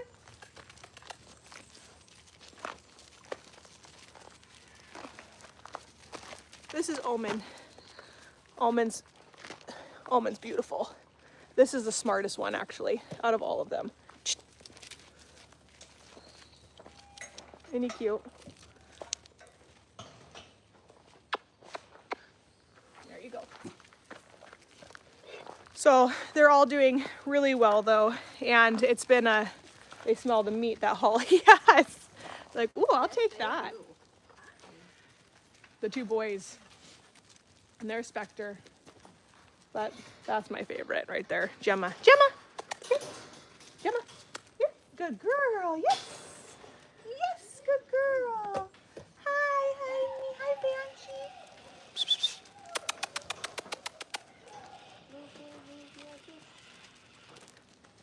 They're like, woo, food. I smell meat. So, and then all the rest are my personal dogs. So my personal rescue is Murphy. He's my youngest. He's my Great Dane mix. He's like 35 weeks, 40 weeks. And then, hey, shh. And then we have Cooper. He's just turned 3 in September. Dobby is 5. I rescued 5 dogs personally this last year alone. 2024, I rescued 5 dogs. 5, 6, wait, 5. Shh. We're learning not to bark. Good job. Dobby doesn't help the situation. My whining Malinois. Hi. So, let's go see some more animals. Anyway, if you're interested in adopting one of them and you're in Washington, they'll be available. They're available now. But Critters & Co., I'm going to drop them off for the day to be viewed at her pet store. Now it's a pet supply store, it's not a pet store. She does rescue, and so that pet supply allows her to provide for her rescue. And so she sells dog food and all that kind of stuff, and then rescues dogs. Anyway, let me pick up their poo real quick so no one steps in it. Excuse me. You guys, it's almost a full bucket just from today. How many times you guys gotta poop?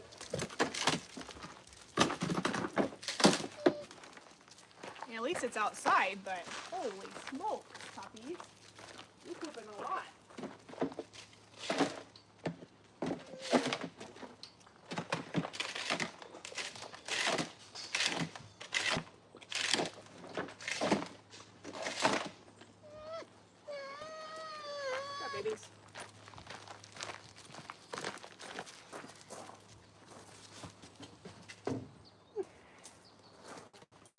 Anyway, hi, Henry. Hello.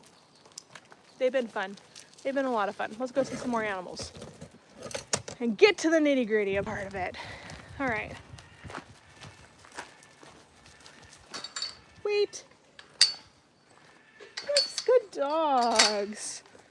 So, oh, we go. Let's go check on these critters in here real quick. Make sure that they're all taken care of. So my list is all checked off, so I can actually do educational things rather than worrying about what I need to take care of. So, Darwin's taken care of. Good thing we checked. We got to give some water, and then I'll show you the starts of our renovating reptile house. All right, I'll go get them some water real fast. Let me put you on somebody here. Darwin is right up here. He's right there in that box. Give me 1 sec. Get them some water.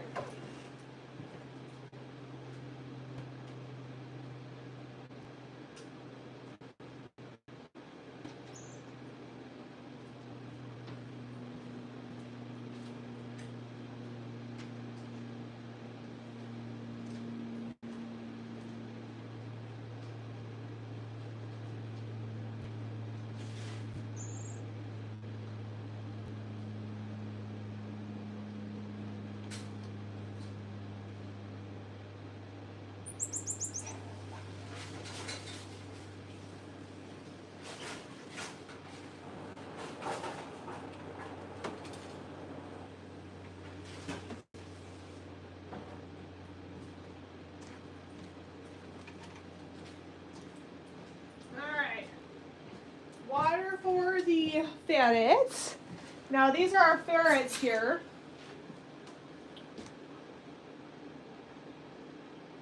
Okay, so I'm never, oh, my phone died, hold on.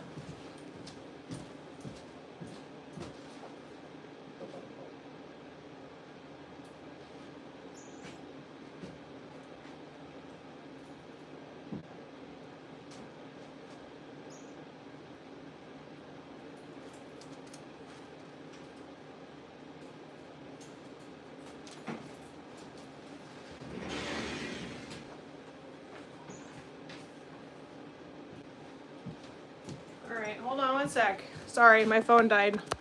Gotta plug you guys in here. Give me 1 sec. Where's my... 1 sec. Stay.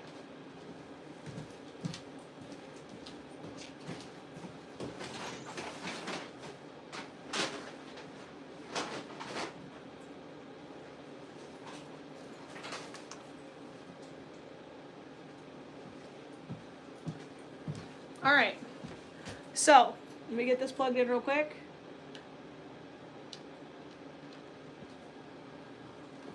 So I can recharge real fast. Get that going.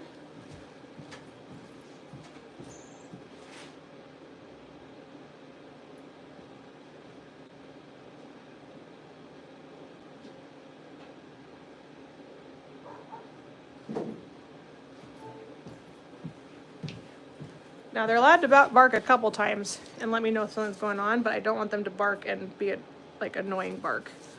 1 sec here. I thought that I could, oh I can. I'm trying to get this onto this zipper so that it stays like this. Okay, all right. Get back into Facebook here. It's gonna say that there was an error and then I have to restart the live, yada, yada, yada.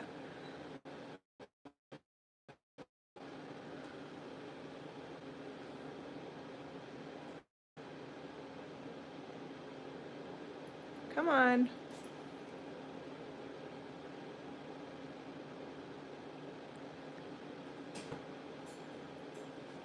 Sorry, just thinking. There we go. Okay. So, this is Kiwi right here. Kiwi's getting old. Hi, Kiwi. This right here is Robin. And then Mon is somewhere in, or not Mon, sorry, Casper is somewhere in here. Mon passed away of old age. Hello. Mwah. Mwah. Mwah. This is Robin. Hi, Robin. So, I have one request to you, and that is if you guys are ever... I wonder why this is failing. Facebook. Dink. Sorry guys, Facebook's not working, so I'm trying to get it to go.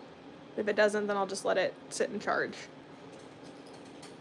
Sometimes this happens when it glitches out like that. 3, 2, 1. And we're back.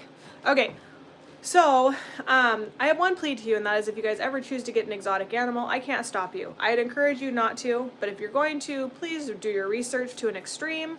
There is a lot of ferrets that need homes because people don't think that they have the time for them. Same thing with dogs and cats. Honestly, 5 hours at nighttime out of a kennel with you is better than a life than being in a shelter for 24 hours a day and being taken for a walk for an hour twice a week. Shelters are doing the best they can to keep up with the overflow. That is in no way me speaking poorly of shelters. Shelters have a bigger job than I want to deal with, and that is a huge crisis that's happening right now. So if you guys are going to be getting an animal, please do your research. Please make sure. I understand that there are sometimes life circumstances that require someone to rehome an animal, but I feel like a lot more people are just tired of commitment and they want this freedom. But unfortunately, because you purchased a dog, you're going to have to wait for that freedom, in my opinion.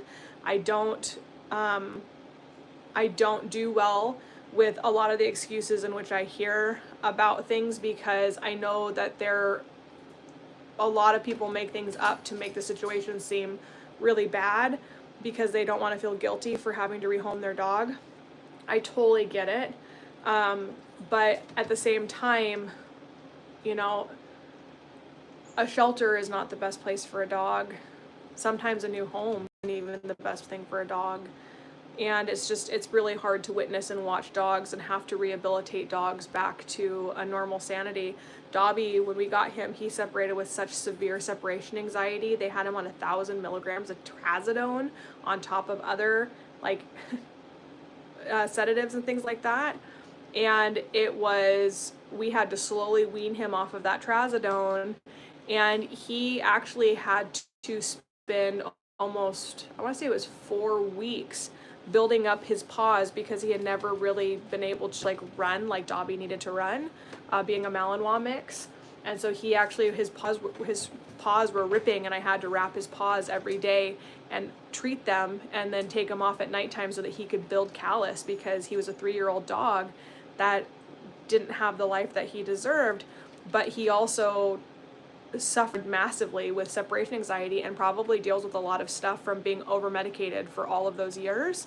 And please get a breed that fits your lifestyle. Please get a breed. And here's the thing, I may say herding dogs don't fit my lifestyle. They don't fit my lifestyle, but I know what a herding dog needs. And if I did choose to take on a herding dog, I would be able to give it what it needs. It's just more work on my part that I don't want to give if I don't have to right now. I like my pack that I have. I like the breeds that I have. And the work that I have to do with my GSD and my Malinois, I like doing that work with them. And then to have somebody suggest that, literally there's this woman, she posted me saying that a herding dog doesn't fit my lifestyle. And then I got Maple's DNA test results back. She was supposed to be a Chow Chow Shar-Pei mix. Like mom was a Chow and dad was a Shar-Pei.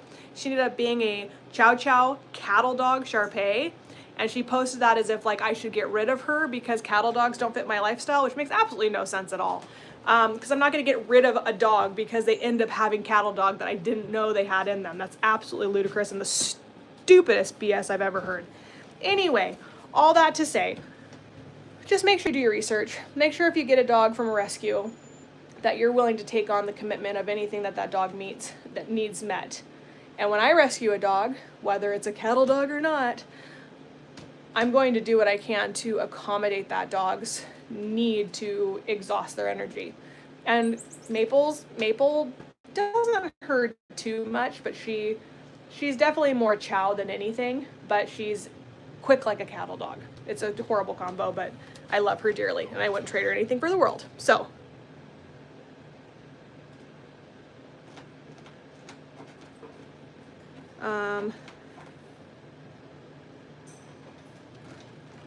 I have a ton of different animals.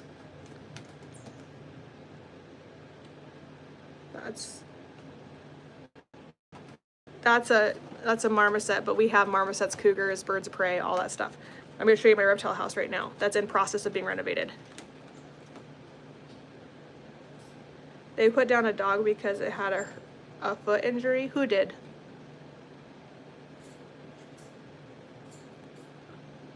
I thought that's what she was kind of talking about.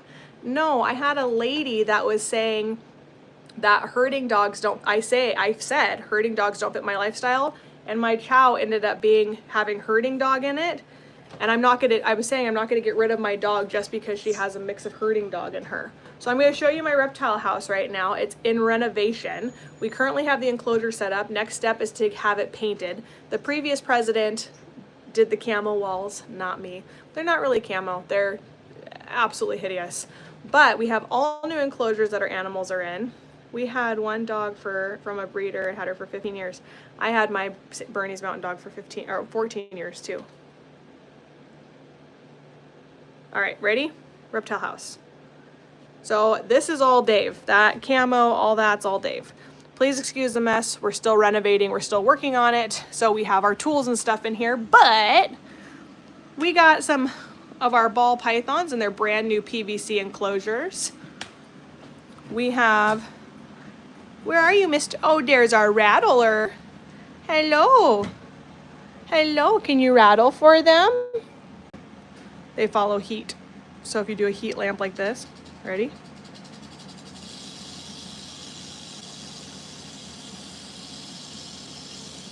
So that's how they work. Look at that, isn't that amazing? Yeah, no, I didn't say hurting, I said herding. I said she expects me to put down my herding dog or get rid of my herding dog because she has herding dog in her. I said, that's ludicrous. That's stupid. All right. So that's a rattlesnake. A Grand Canyon rattler. Look at, we got our gopher snake out today. Hi, Mr. Gopher. What are you doing back there? We got our blue tongue skinks in their brand new setups here. We're still gonna be adding some, new stuff for them. Yeah, he is. We're gonna be adding in shelves and layers and all that stuff for them. This is just the start of it. Then one of my favorite beautiful snakes that I absolutely love. I am a huge fan of albinos, personally. If I had a snake for myself, it would be albino. She's usually in here. Isn't she gorgeous? So this beautiful lady right here, she's gorgeous.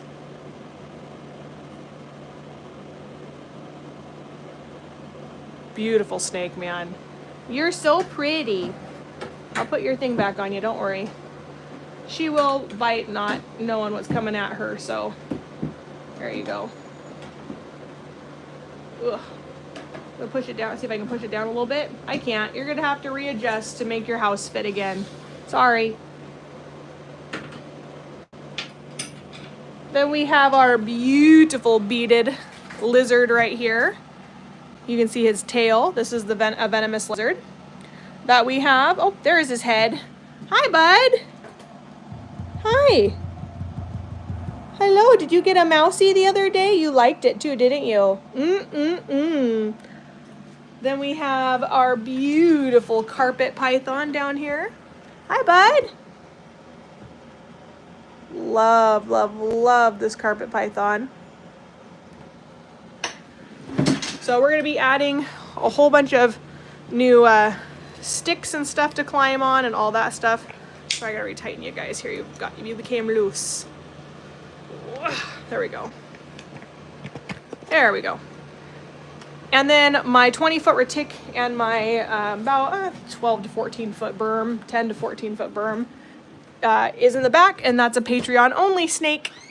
Binkity bink bink bink. I do too. I love carpet pythons and I love albinos.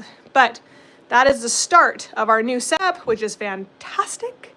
Absolutely just makes my heart so happy to start giving them the right things. We're gonna give the chinchillas a bath today. So we also rescue these chinchillas because they bite.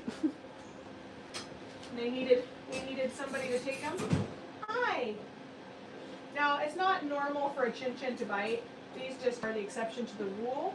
We're gonna give them a dust bath, and they gotta get new bedding here soon. Here, eat some fresh food, babies. So one sec here.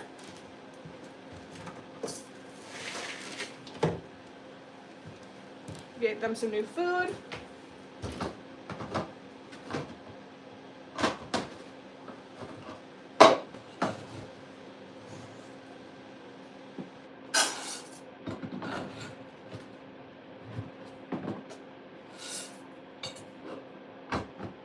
So they're gonna take a dust bath for you.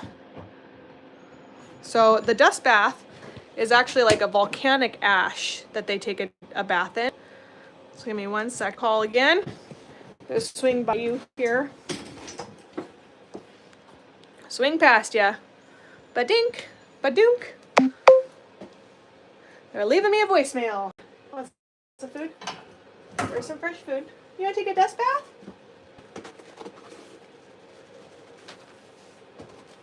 They like the smell of it, and then she's gonna jump in it.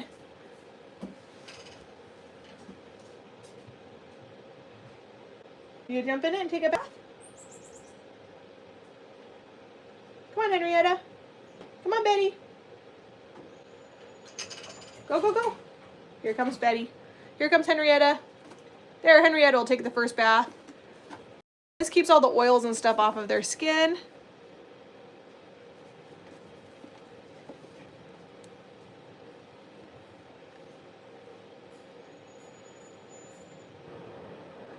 I live in euthanized 621 dogs. Up to date, absolutely disgusting, so thank you. You need to thank Redstone Husky. That's the only reason I took him. I actually try not to bring dogs up here from Texas because we're dealing with diseases and stuff like that, and I made Redstone do extra testing and stuff on these puppies before sending them up here to me, which she gladly did, and she paid the expense to do it. But you can thank Redstone Husky because she reached out to me, and she is such an amazing rescue that I couldn't, if the fact that I could help her was an honor. But Redstone Husky is the reason that those puppies are saved. And so Debbie and I will get those rehomed, but she's the real saver of the pups. Look how pretty he gets after he does stuff fast. But absolutely, I mean, I'm glad I could help. And I'm assuming, I'm asking here. Heartbreaking the amount of dogs that need homes and county I live in euthanized. Do you work in the shelters where you have to euthanize the dogs? Is that what you have to do? There's no judgment here. Your guys' hands are tied. I understand that completely.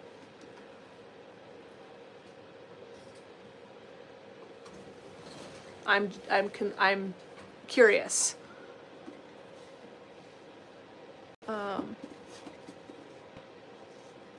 None. I don't like DreamWorks. Chinchillas are great pets. I've had them my whole. I love them so much. Oh, it made local news. Yeah. So here's the thing.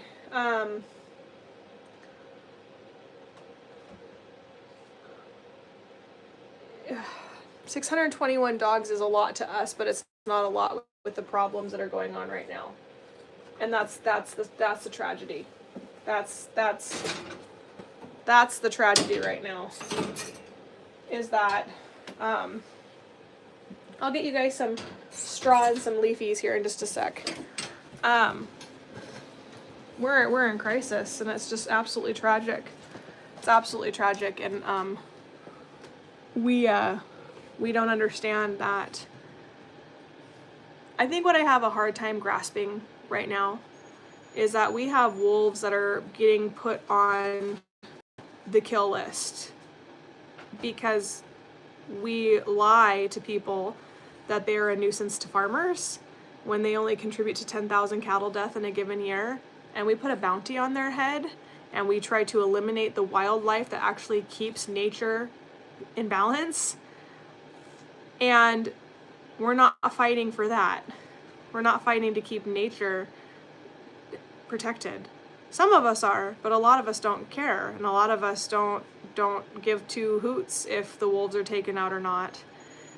But we have shelters that are being forced to have to euthanize because of humans creating a domesticated feral cat and dog population, and we're trying to, you know, save all of them when we've created this huge crisis. 1 million dogs alone in Texas, and nobody's okay with what has to happen to get that under control.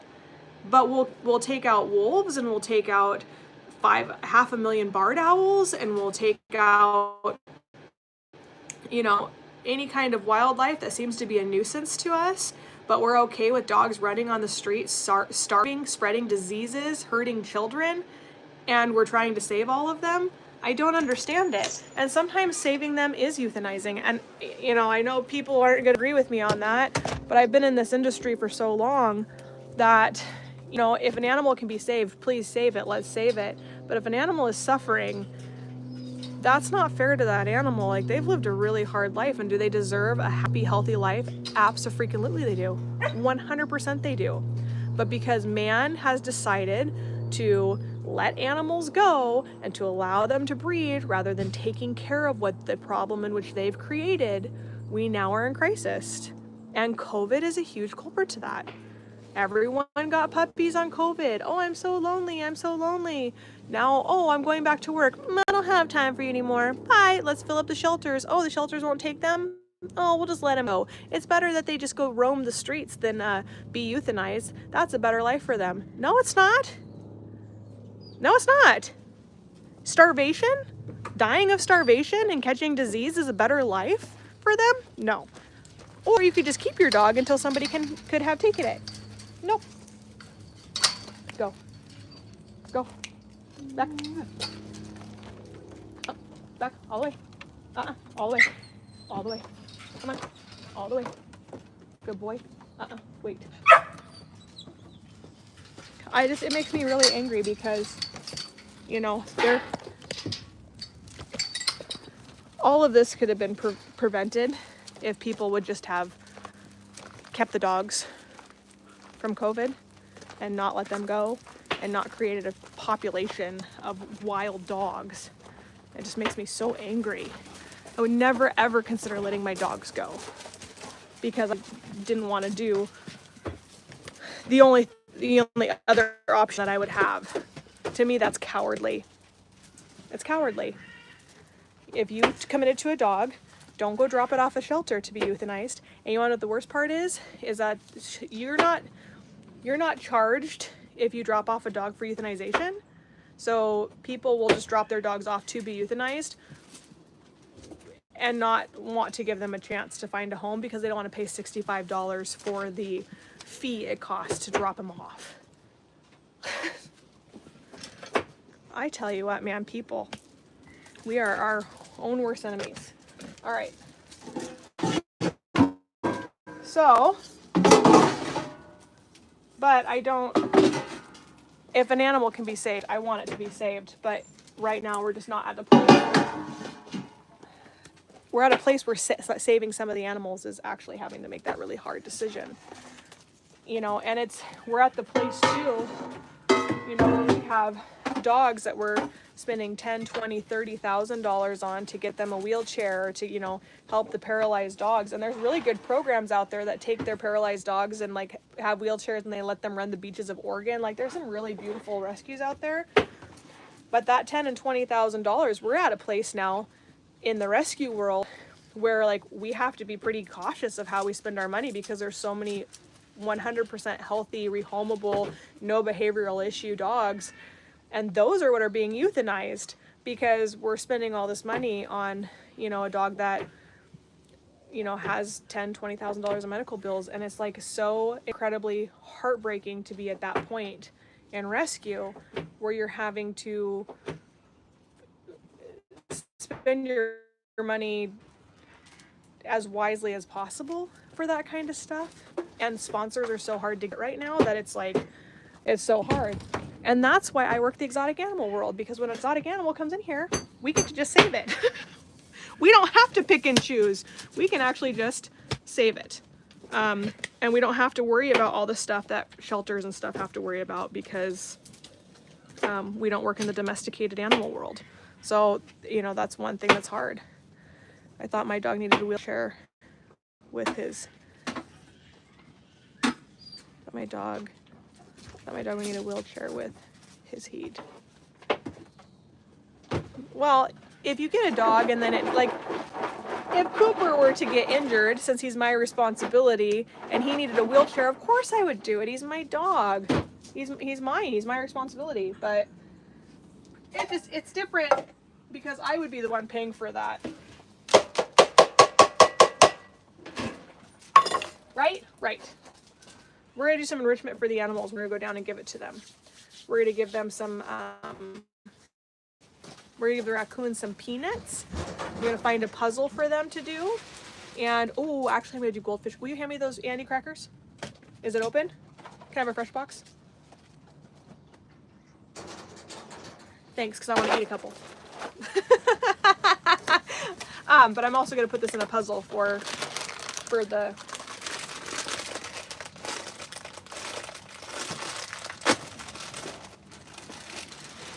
These puppies don't even know what to do with themselves today.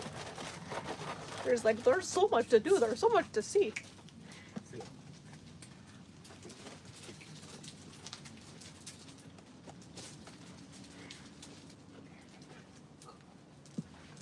All right. Puzzles.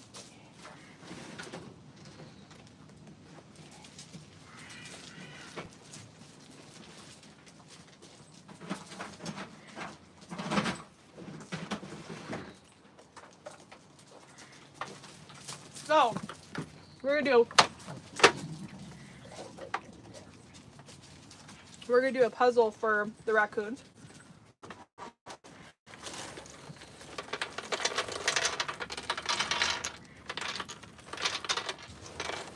They have to stick their little hands in here and grab out their little or their little bunny crackers.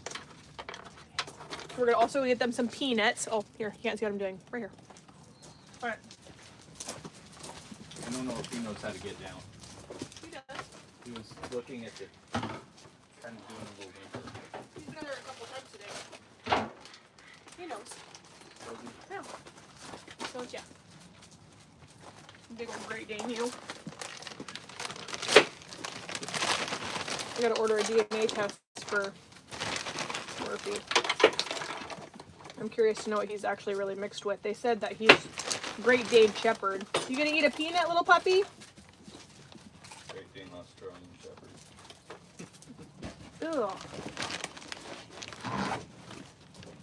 Ew, I touched a slug. That's disgusting. Move. Oh, good. Alright. Let's give this to the raccoons.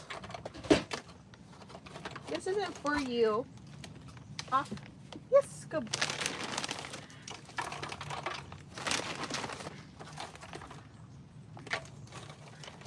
Okay.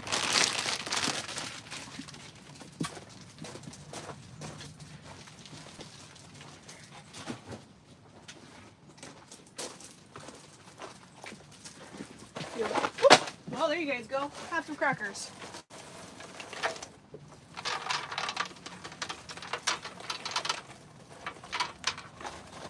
All right.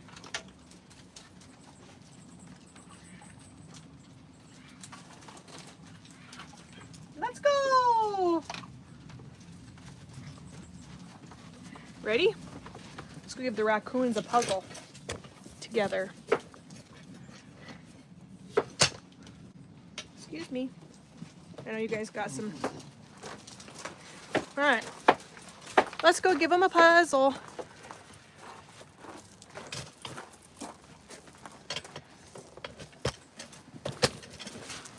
Oh, now I'm all uneven. Doggone it. Move, guys. Wait. No rushing doors. I know you guys want food because you're starving, even though you already ate this morning. More than you should have. Good job, baby. Good girl. All right. Are you kidding me right now? And Fox. Her little eyeball, her eye infection is back. She came with an eye infection and we have not been able to kick it. I gotta put ointment in her eyes today. All right, let's go see if the raccoons will play with this. They might be too full, but we'll see.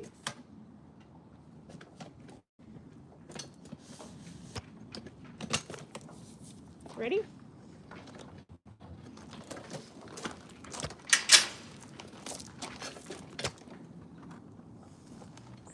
You and me and you.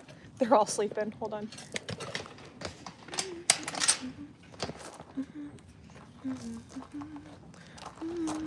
They ate the heads off of the fish. Come here. If you're not hungry, I'm gonna go give it to Squeakers. Okay, let's see if they'll come down to me here. Are you hungry? Here, I'll show you. They're all snoozing. They're all over here. They're all right there. Hi. Look what I have. It's a little toy. You want to come see what's in here? Come on. Come on. Come on. Come on. Come on. Come on. All right, let's flip you guys around and see if they come down for it. So these are raccoons. They came to us through a confiscation.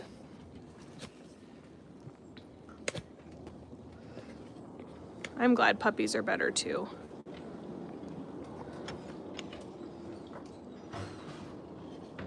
Here they come.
No, they've played with this puzzle toy before. We have different kinds of puzzle toys that are, and this is one of their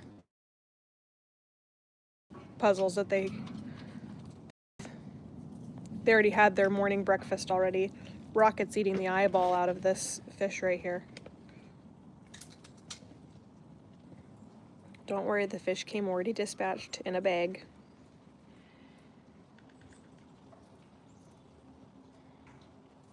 Joking. It's his favorite part of the fish is the eyeballs.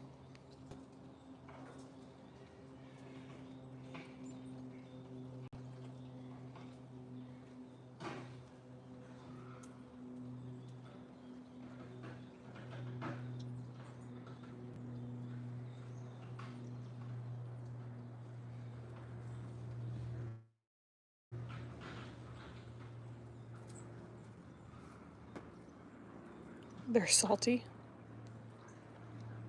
Shouldn't be.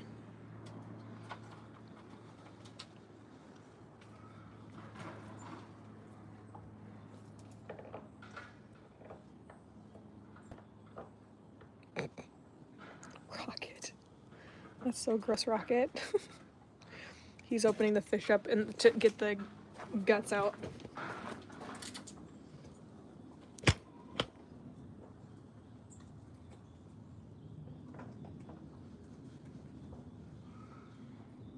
Oh, saline in the eyes. Got it. Just takes me a while.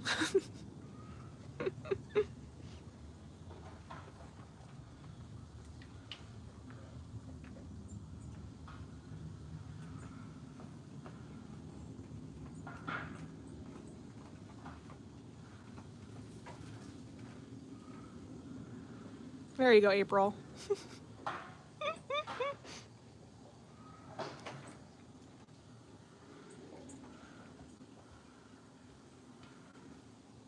Yeah, they do have plenty of food, but we have to accommodate for those jerks. Those jerks come and steal my animals' food, so we have to feed them a little bit more.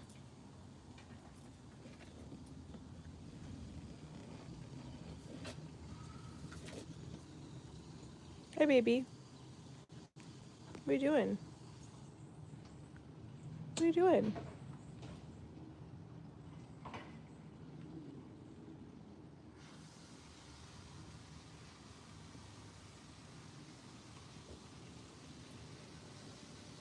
What do you think, babes?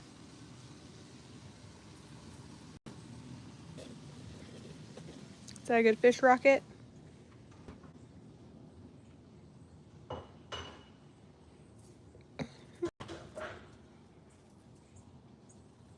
They eat all your bird food? Yeah, they're good at that, aren't they? Hi, baby. Hi, Percy. Hi, Purse. What are you doing?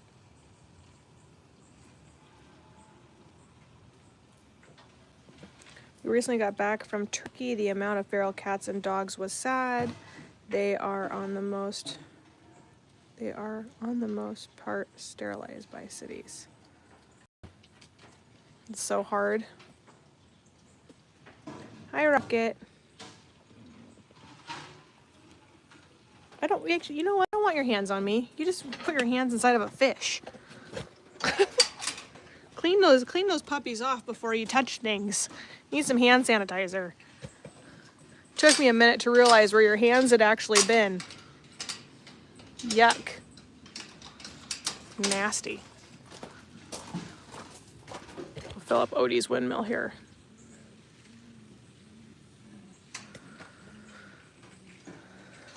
Hi, Beanpole. All right.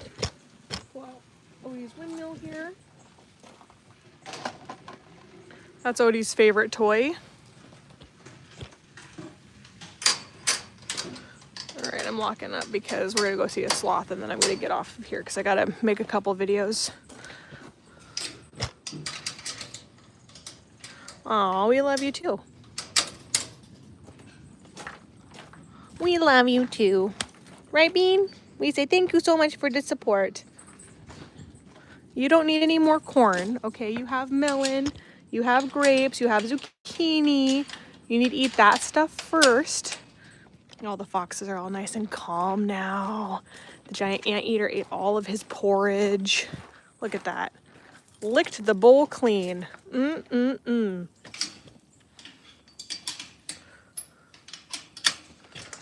I'll go over here. How are you doing, Squeaks? Did you eat your melon? Hi, Squeakies.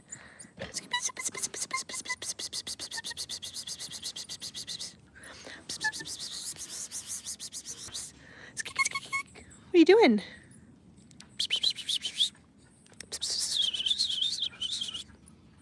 What are you doing, Squeaks?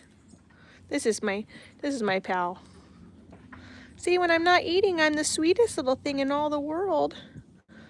What kind of dogs do I have? How long do you have? I have a Bernese Mountain Dog. I have a Saint Bernard. I have a German Shepherd. I have a Malinois, Alaskan Malamute, German Shepherd, Staffordshire Terrier Pit Bull mix. I have a Chow Chow Shar Pei herding dog mix. I have a Great Dane mix. I have 3 Chihuahuas. And I have an Anatolian Shepherd Pit Bull mix. And right now I have 5 lab puppy mixes that I'm fostering. So I have 15 dogs in my house right now. Squeakers is a Coatimundi, also known as a Coati. We are not able to release any of the animals that we have in our care. They have all been turned over by government agencies, or they are captive bred and born. A lot of people don't realize this, but a fed bear is a dead bear. This kind of goes with all animals. A fed raccoon's a dead raccoon. The more you feed your animals and the more that you get them used to humans, the more they can be considered or be deemed a nuisance, allowing people to be able to have the right to humanely euthanize them. And you actually do it yourself. There is, on the Fish and Wildlife website, is ways that you can humanely euthanize an animal that's considered a nuisance to you, which is, to me, incredibly tragically sad. So we take in animals that cannot legally be released into the wild. We believe that animals should not be euthanized because of their species, but look at this. See, and this little boy would just run right up to people and be like, oh, will you just give me rubs and just give me massages so I can fall asleep right here? Yeah. Yes.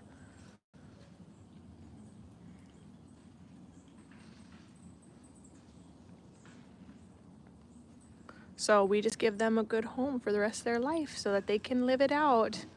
And this boy right here, he's getting old. He's getting old. You just want massages today. Look at you.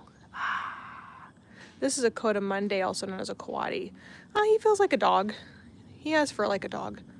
It's kind of coarser, but it's dog-like.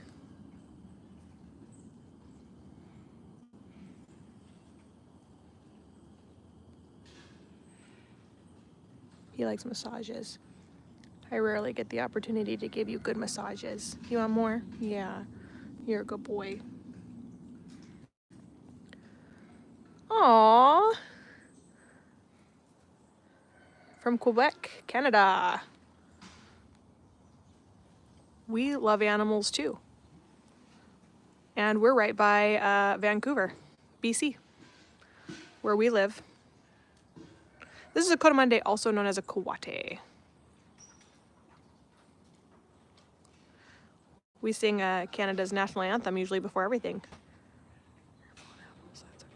Yeah, so when the animals are coming and they're doing their job, so like if you have an apple tree that's losing apples and it's providing a food source naturally to the animals, that is how animals survive. They're the janitors, they clean things up. We're talking about people who put cat and dog food out for their raccoons, their squirrels, their, the animals like that, or cat food for their possums, things like that. Nope, he's gonna go.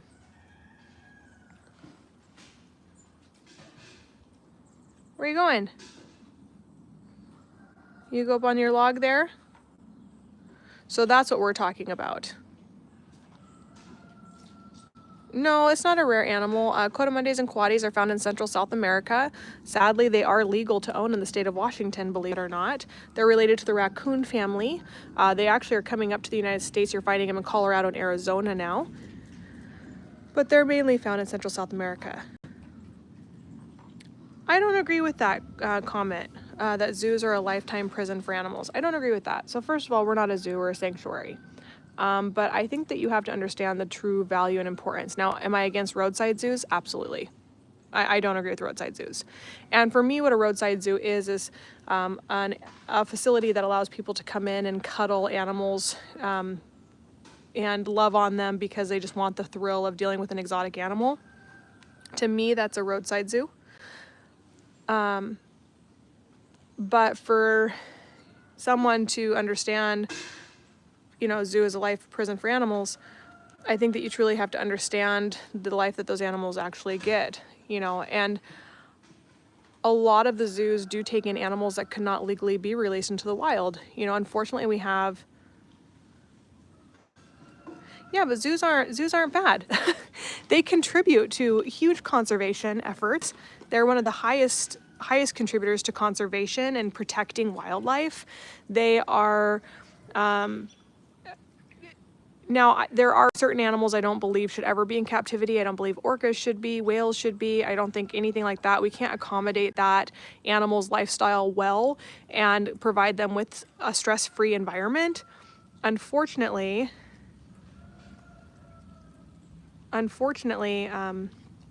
people don't understand that it is a scientific fact that how minds are developed for children to want to take on conservation efforts or to protect nature is due to an experience that they had at a zoo and seeing an animal in an area that is just exquisite, you know, and I can never provide these guys with a zoo-like enclosure. And what I mean by that is there are some really beautiful zoos out there where these animals have more area than I ever could provide them with, or any sanctuary could provide them with.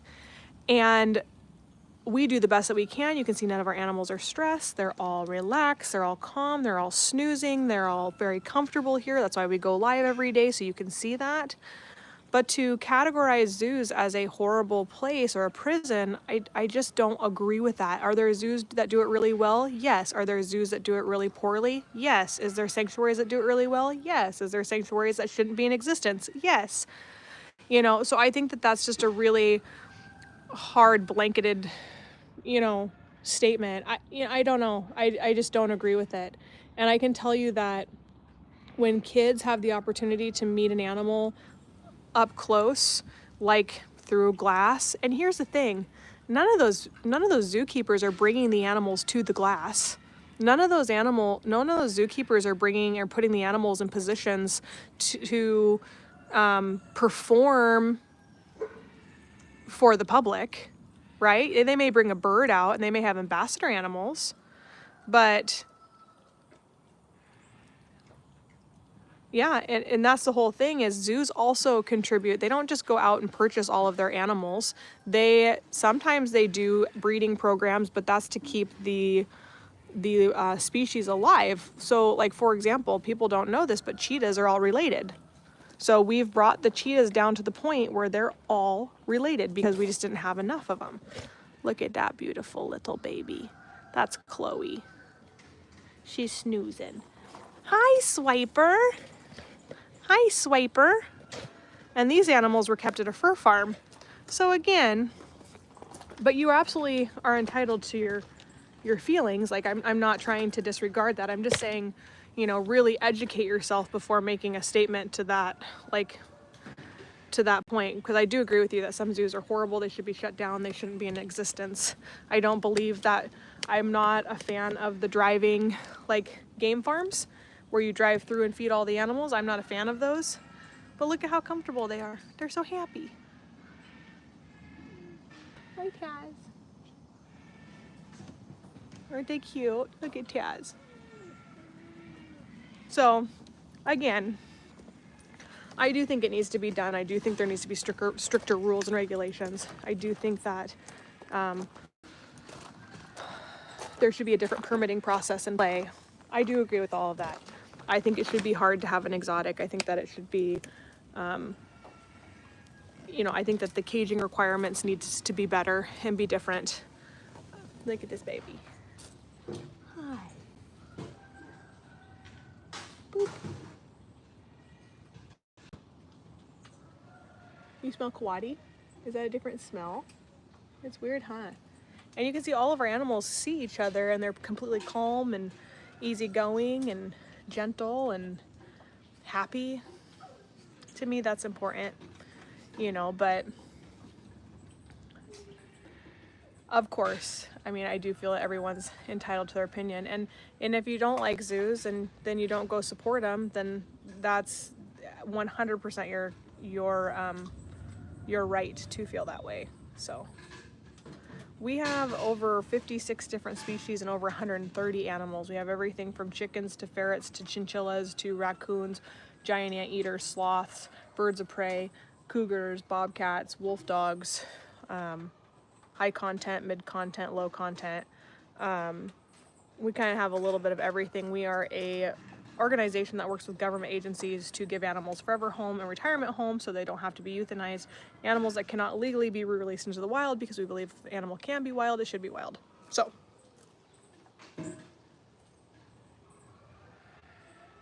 aww. The filters do wonder. This isn't what I look like when I turn my filters off. Like, ah! People who meet me in person are like, you do not look like your filters that you have on TikTok and Facebook and Instagram and... Excuse me. Watch out, puppies. Good job. Immediately sat. Good job. All right, I gotta go show them some sloths and then I gotta go. It's already 11:04. Wait. Yes, good puppies. Good job. Da, da, da, da. You know, people don't give... Thanks, Lisa. Oh, I'm feeling it. I'm feeling it in every part of my body. It's like, wonder like how much different I would look if I didn't have the amount of stress in my life that I have now. I always wonder that.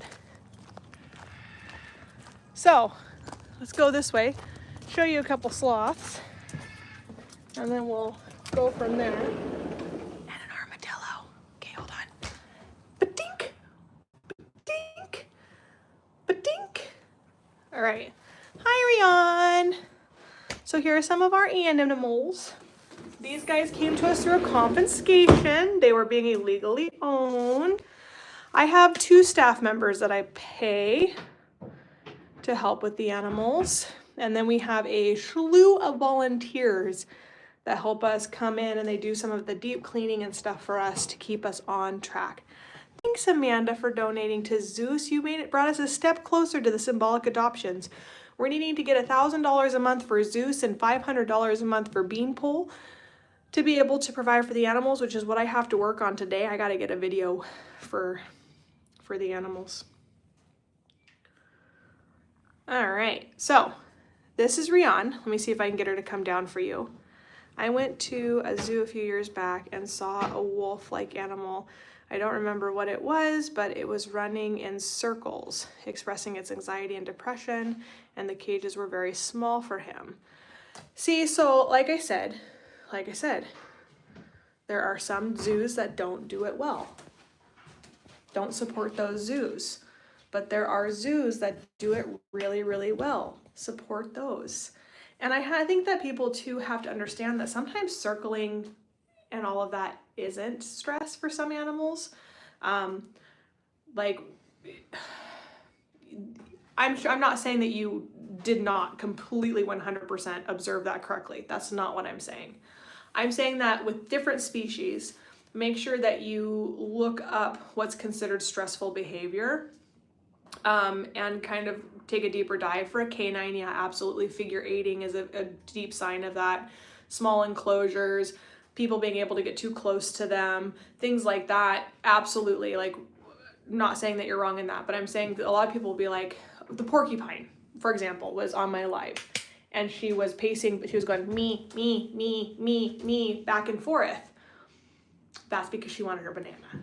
So like, as soon as she got her banana and she got her corn, that's her dance that she does for me in the morning when I have not fed her on time. And then the moment she gets her food, everything is fine. But Bean has created this ritual or this dance that she does, and she'll follow me back and forth, and she'll literally meh, meh, meh, meh, meh, meh, meh. And it looks like a stressful behavior, but it's not. It's like, feed me now. I know you're here. I know this is the door that you open. Now now open it and feed me now. But then you'll see that she calms down immediately after. Salvador, my giant anteater, he does the same thing. He'll sit by his door and he'll go like this, sniffing, because he knows I'm bringing him his food. As soon as he gets his food, he eats it, he goes and he walks away. So some animals do have certain rituals based off routine that is not actually a stress ritual. It's just what they do with certain things. So dogs, yes, I'm not saying your experience was incorrect. Don't support those kind of zoos. Support the ones that are good. Unfortunately, there's always corruption in everything that's good. And that's where that's at. So, okay, so, party dress. So this right here, this is Ren. Ren is my armadillo. I just thought of something. That's what I'm gonna do with it. All right, so this is Ren. Hi, Rion. Ren is an armadillo. My sweetie pie. She's gonna knock her box over. Ka-dink! But then I also have a sloth climbing down to me. I want to make sure that that's in there too. So you guys get a little bit of both. So there's the sloth and there's the hi, honey. Hello.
Better? Did I fix it? Fix it? Did I fix it? Does that work? Okay. So Rion and two-toed sloth here. Rion, he only got you a banana and leafy biscuits. I'm gonna dump him and put him in water. Come here, baby. He doesn't care about these. Here. Rion. That's how she's angry. Jeremy only gave her banana. She wants grapes or sweet potatoes. But today he gave her bananas and leafy biscuits. And of course her greens. And she's very pissed off about it, to be quite honest. So, don't worry, April called me. She's like, hey, your sound's not working. Because I don't have my watch on today, so I have messages. So here's this beautiful girl right here. Hi, sweet baby girl. Hello. Hi, honey. Do you want a leafy? Want a leafy biscuit? Rion? Rion? Rion? She's like, screw you. You don't have a grape. She's doing okay. I gave her another round of antibiotics. She still has some respiratory stuff going on. We have air quality testers in our sloth room also. Now I walk away and she's like, hey, wait, you're leaving? Do you want one or not, lovey? Do you want one or not? You want leafy? Do you want a Leafy?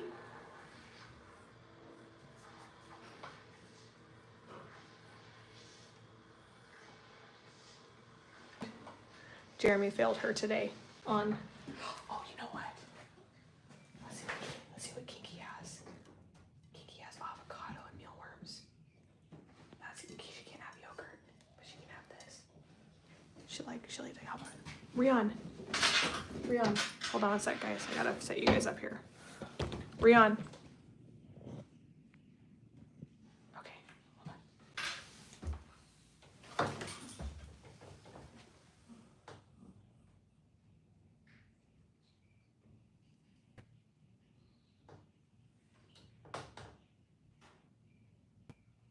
No? All right, we're gonna go get her something. Since Jeremy failed her, we're gonna go get her something. We're gonna go get her one of her favorite things, and that's a hard-boiled egg. Because I made a whole bunch of them today, and she's gonna be, that's why she loves me, because I go and I accommodate them. And I feel bad that she looks at her bowl and is like, I don't wanna eat healthy. Because if anyone understands that, it's me. Like, I'm gonna have lunch. I'm gonna have some Sour Patch Kids and some Werthers mixed with some Red Bull. I actually haven't had Red Bull for a while. I try not to drink too many energy drinks. I used to drink them all the time when I was younger, and then I'd like to be around for my children, so it's very occasional now. All right, let's go get our hard-boiled egg. I'm gonna take this battery off too because it's done, and then I'm gonna go. Bum, bum, bum, ticka, bum, bum, bum. Bucka, ticka, ticka, ticka, bow, bow.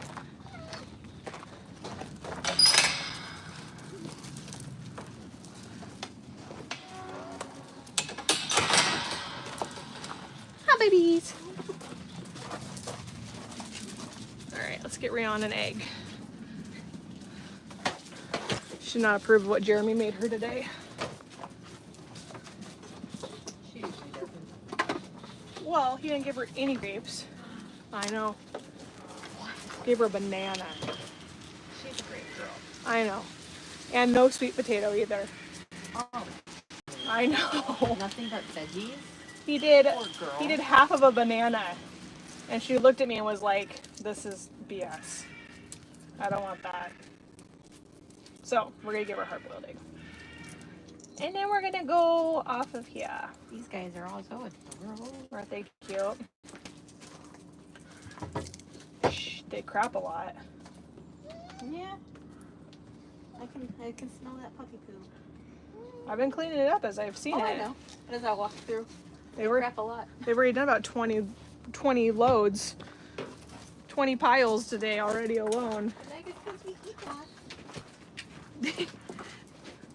Hold on a sec here. Let me unhook you guys because there's no point for me to.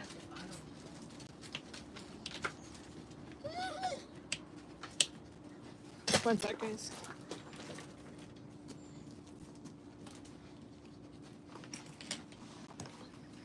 Okay.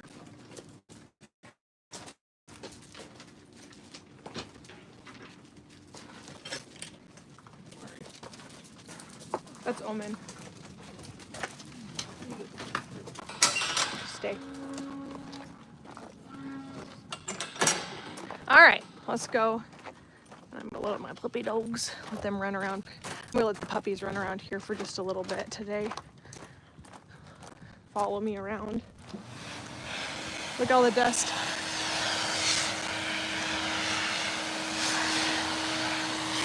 That is cockatoo dust.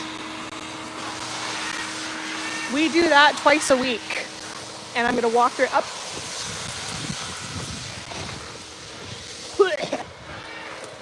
We have 3 air filters in there. And those are dusted twice a week. And that is how much dust comes out of them twice a week. Cockatoos are very, very, very, very dusty birds. And that's all cockatoo dander. Okay, ready? Jeremy made meal plan signs.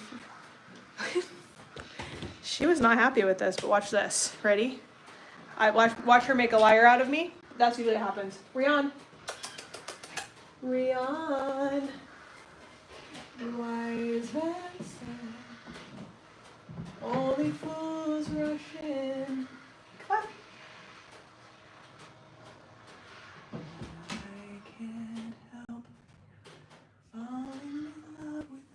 Here.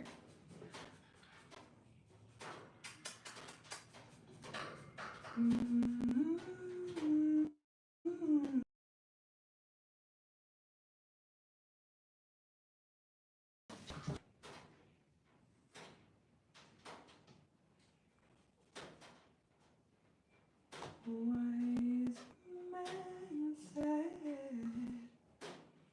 would it be a sin? Got it?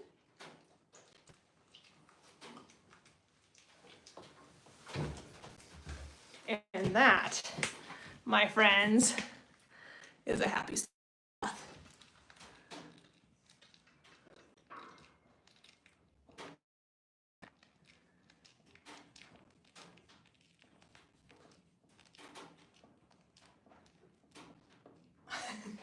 So, two-toed sloths are omnivorous, meaning they eat both an occasional egg, lizard, things like that in the wild, and on top of their fruits and veggies, where three-toed sloths are strictly herbivores, so they eat just leafy matter, which is one reason why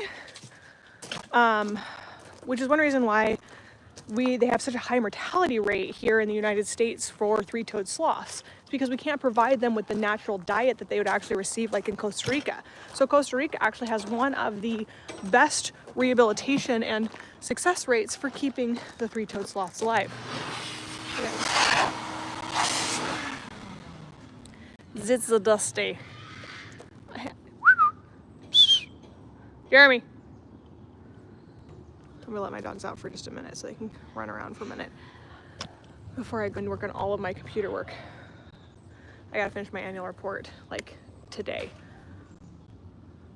I worked on it for like 4 hours yesterday. I gotta work on it again today. I gotta do some other office stuff. And I also gotta go to Costco. Maybe I'll go to Costco tomorrow. I gotta get this done first.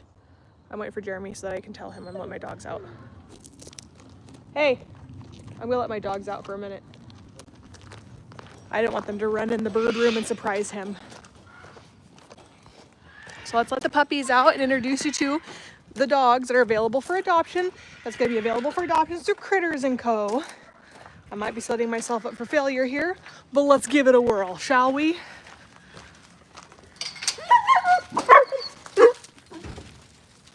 All right.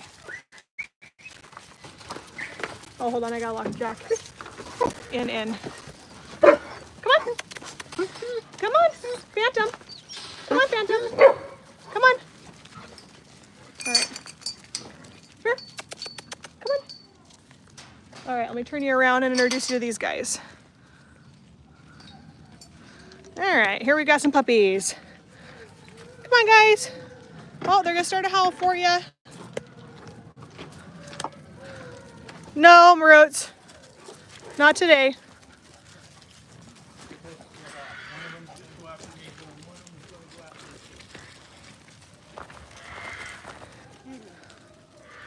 Puppy, puppy, puppies, puppies.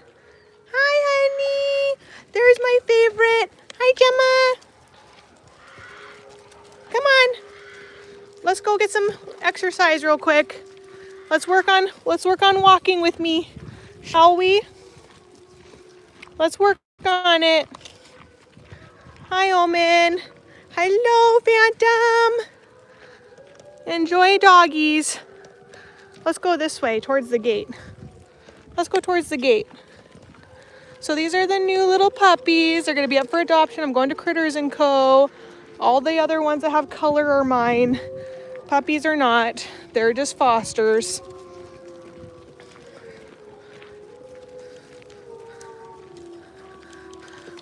Let's let them explore and get their poops out before I put them in the thing. This is great for them to learn to stick with the pack, be a part of the pack. Dobby!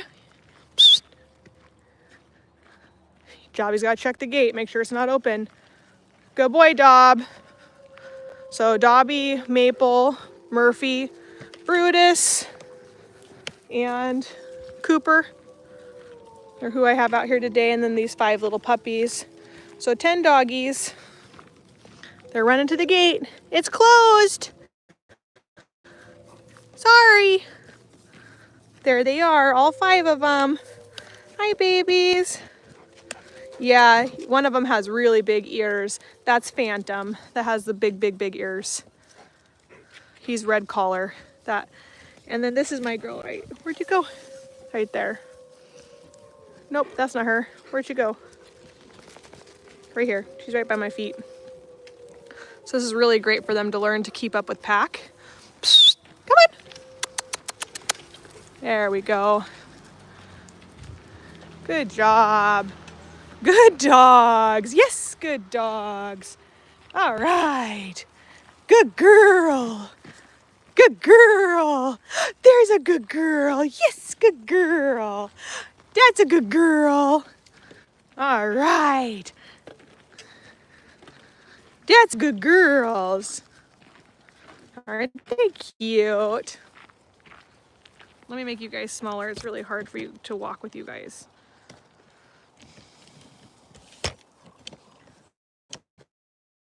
There we go. Now I can lift up. Here we go. Get all your potties out. Get all your potties out. Get all your potty out. Don't need you peeing in the back of the... Look at that right there. Oh, Banshee, you're so cute. Hi, baby girl. Hi, Spectre. Hi, Gemma. Hi, Phantom. They're doing so good. This is Spectre. Hi, Spectre. Good girl. Good girl. That's a good girl. That's a good... There goes Banshee. Very fitting name for Banshee. Oh, Chloe will come say hi. Tora's not on the ground, is she? Okay. Aren't they cute? Yeah, they're lab mixes. Now let's see if they'll come to me if I go like this. I wanted to see if, without me saying anything, if they're gonna follow.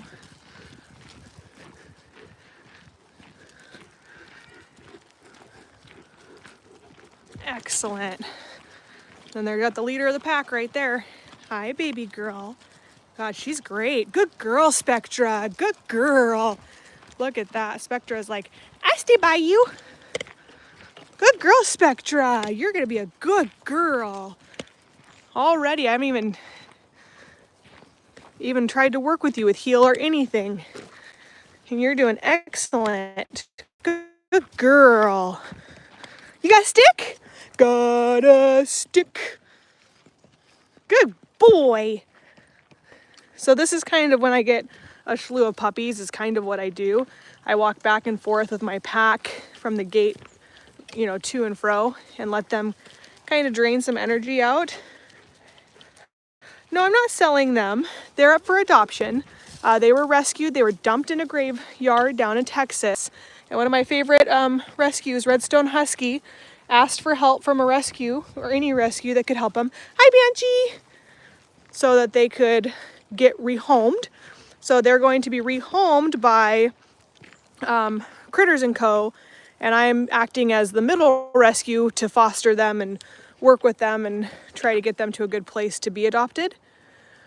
So that's what we're doing. They are about 16 to 18 weeks old is the guesstimate. This is Spectra. That's Gemma. Omen. Spectra. Banshee.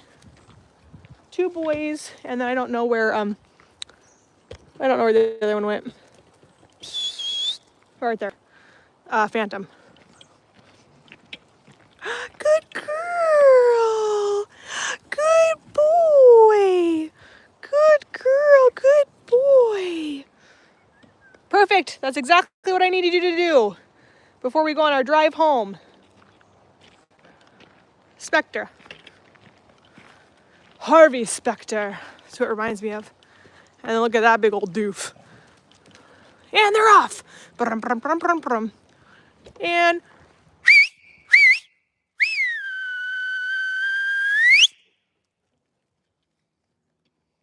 good dogs.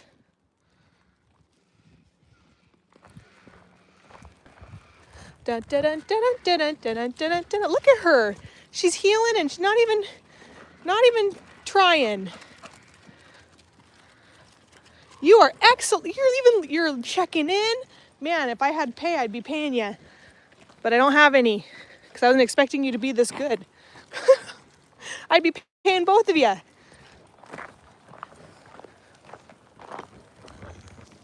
Cooper's trying to get that from Jeremy.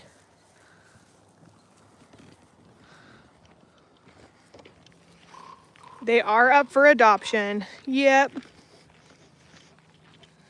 This is the fostering animals is hard because I want to keep all of them, but I can't. I already have 10 that I've committed to. Good boy, Murphy. That's mine. That's mine. That's mine. Psst, that's mine. Here.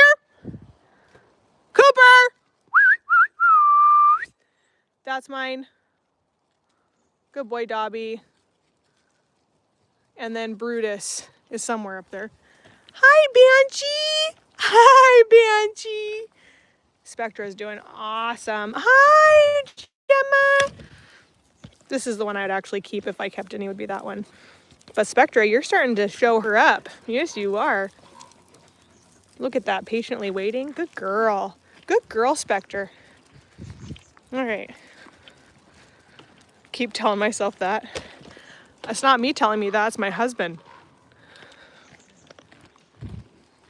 There's Chloe and Brutus are in a tug-of-war match.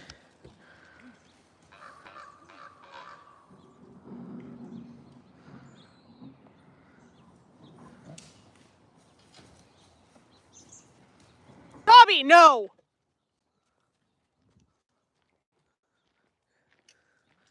No digging. You're not in the squirrels. No. Whew, man, that's stinky.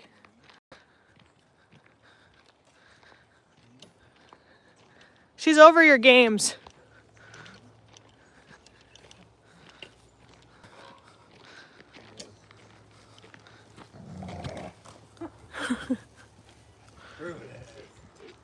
He wants to play tug of war. Murphy will do it. Get it, Murph. But Murph's like, I'll go right by your mouth and I'll butt you off of it. Come on, Cup. Right here. Good boy. Good boy. Would you rescue me? Would you get my back? Would you take my car? Would I start to crack? Would you rescue me? This Ashley.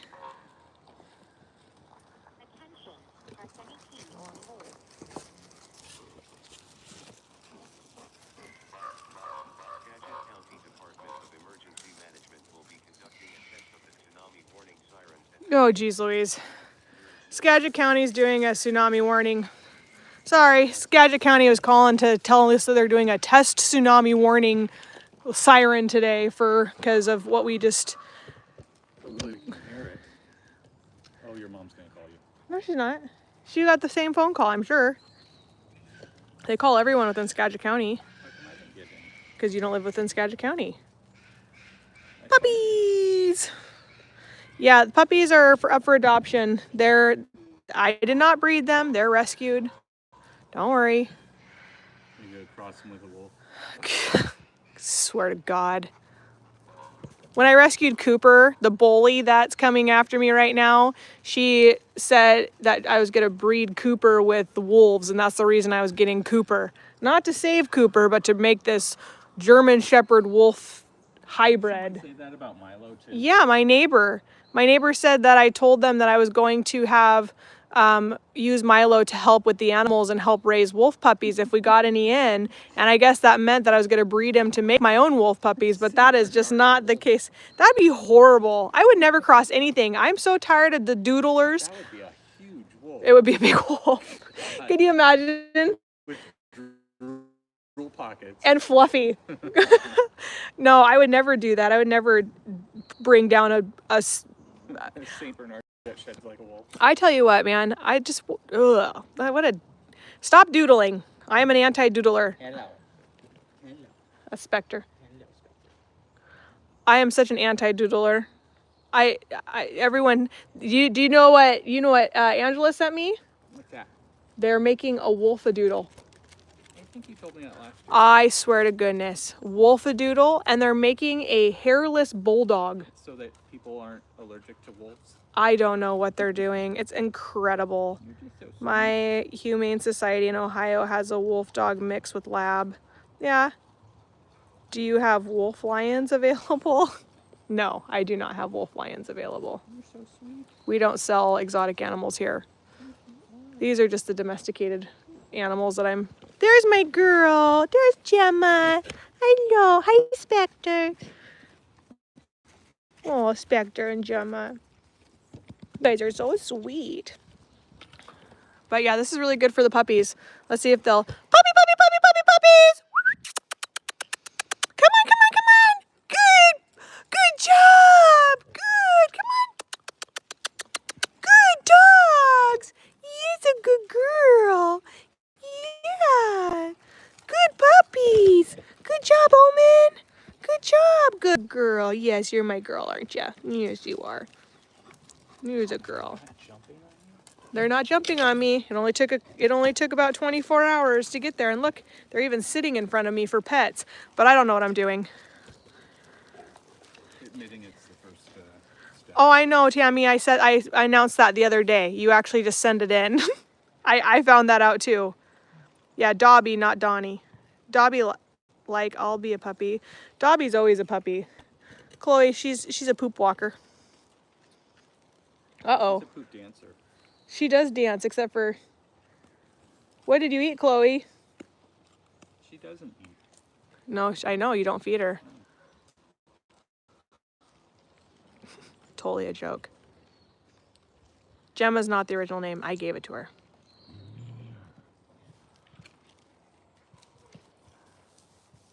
They're doing so well. I'm so happy. Hi, honey. Banshee's starting to come out of her shell. She's the shyest one. So when I'm working with them, I try to... Oops, no plastic. Good girl. I try to put them in somewhat uncomfortable positions, like moving quickly, you know, fast feet. See how she kind of gets a little bit nervous? Good girl. It's a good girl. Because I want her to get used to that kind of stuff. Jeez. Man, April, that was a busy one. No, EVO went into a timeout for 600 seconds. That means you're doing something really naughty. You need to... We don't have time for rude people, so check it. Come here. Sit. Good girl. Good girl. Sit. Sit. No, you guys don't help. Good girl. Good girl. Good girls. So they're learning. Come here. Sit.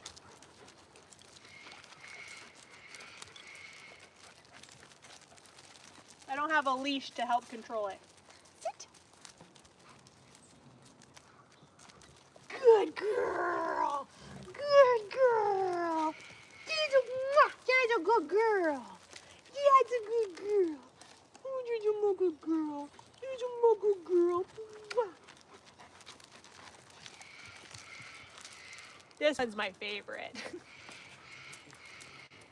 You're my favorite. Come on.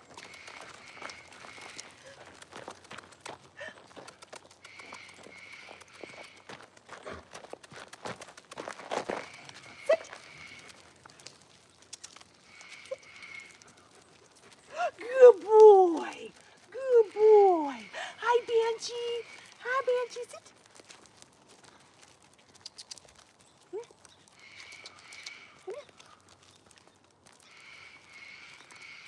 I feel like I heard a garbage bag. Good boy. This one's got the biggest ears.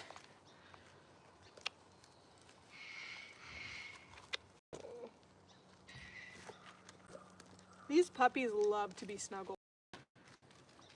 Hi, Banshee.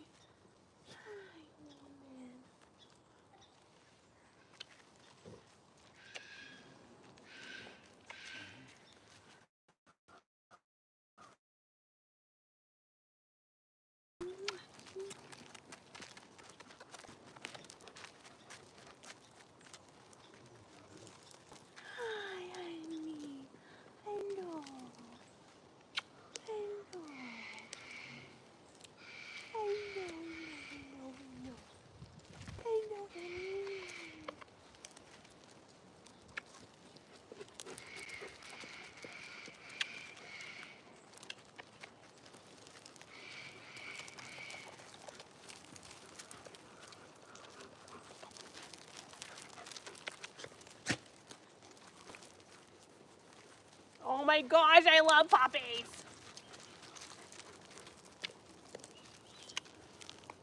I snuggle you. I snuggle you. I love you.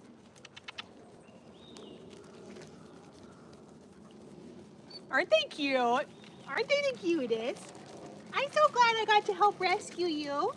I'm so glad. I'm so glad I got to rescue you. I love you too. I love you too. I do. I love you too. Nope. So anyway, these guys will be available with Critters & Co. in Clinton, Washington. If you're in Washington and you're interested, let me know. I love you. I do. You just look at me like, don't ever leave me. Keep me forever. My husband would kill me. He'd kill me. Yeah, but if you bring in 5 and then get rid of 4, Okay, first of all, you'd be happy with leaving. I mean, at least 4 are gone. I did just get rid of Kipper, and I just got rid of Kipper and didn't want to, but I did it because no. You guys You're sit good down. with paw touches. Yeah. You're good with paw touches. This girl right here. I'm just trying to think, how many boys do I have in my house? A lot. I think I need another girl. I have Maple, Kova, and Penny. That's only 3 girls. And you. Ten. And Rylan. The girls and boy human count is even.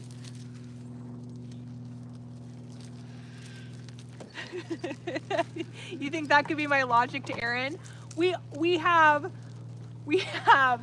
9 boys. There needed to be some more estrogen. Or we have 7 boys and we have 3 girls. We needed 1 more girl.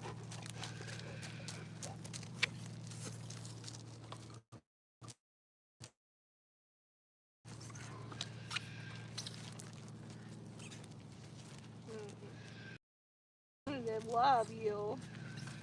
I just love you. Labs aren't my favorite kind of dog, but I think they're not just lab. There's definite something else in them. Hi, Chloe. Yeah, their ears are too long. Mm-hmm. There's my girl. But something that would be more common. No, I was thinking of they look like the Weiner, whatever they're called. Weimaraner? Yeah, the Weimaraner. There, they have the silver. They're speckled, though. No, they're not speckled. Weimaraners are. No, they're not. Yeah, they are. No, they're not. They're They have silver. speckles. Nope, they're silver. They have darker speckles. No, they do not. They're silver. Go ahead, look it up.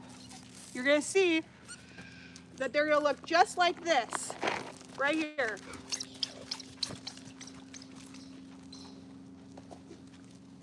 And Facebook is gone. It left.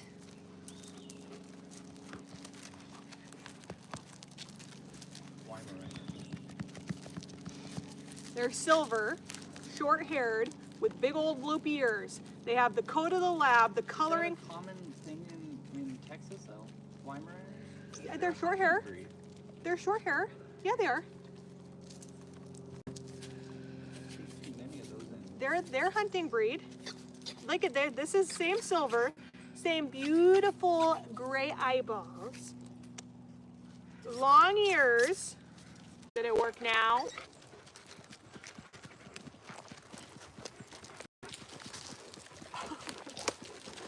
I'm a man on a mission. Terrible picture, but yeah. I mean, no, it's back.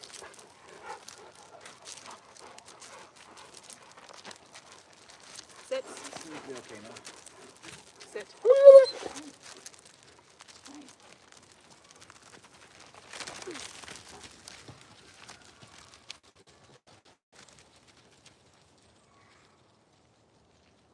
Anyway, sorry, these guys are up for adoption.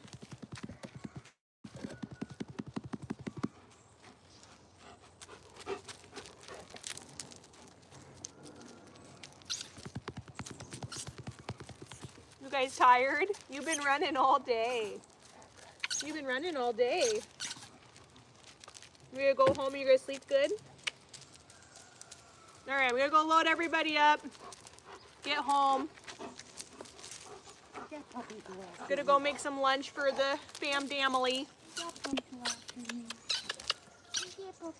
And then go work on my stuff.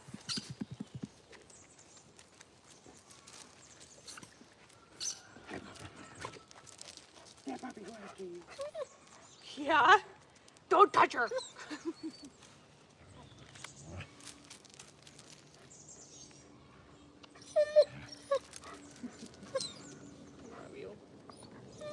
Hey! Tommy! Here!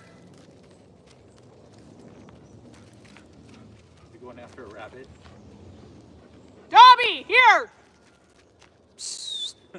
Good Of boy. course, the ratter and the rabbit are. Well, Murphy's not smart enough to dig under a fence. Oh, is Murphy back there too? Yeah, so is Brutus. Brutes! Murph! Here!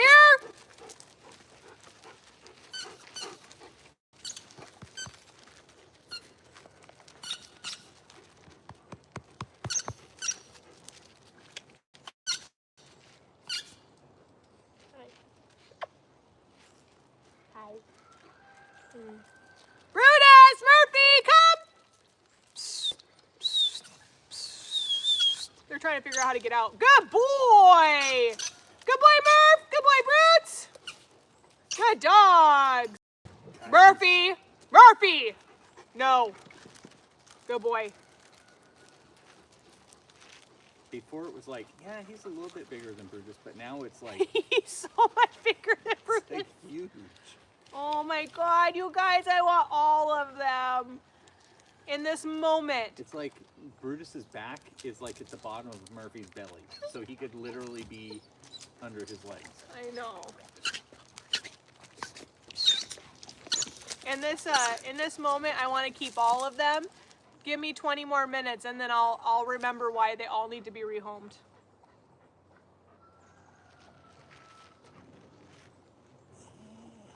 Just 20.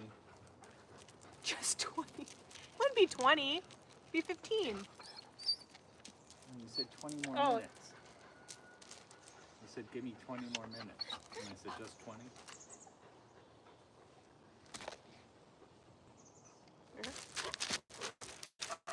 Sits. Sits. Blocks. No. Dobby.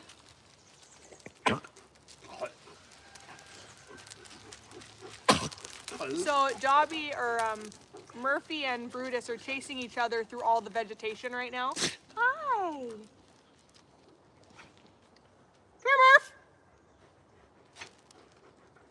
Come here, Murph. Good boy, Murphy. You got the zooms, Murph? Hey. She doesn't like Chloe at all. She doesn't like Chloe coming by me at one bit. You don't be protective. Wow. I think you could still take it. Sassy pants and a half.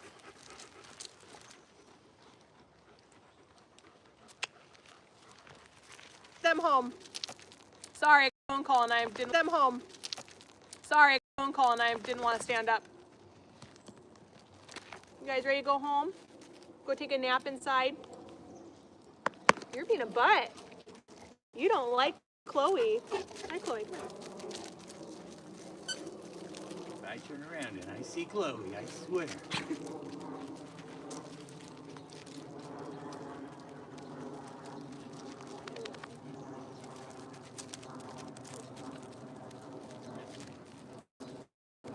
Yeah, he's right there. Omen. Oh. Omen's trying to play with the bigger dogs. Oh, I got it, Chloe.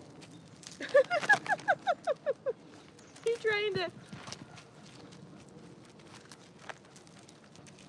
Hi, Banshee. Does she know?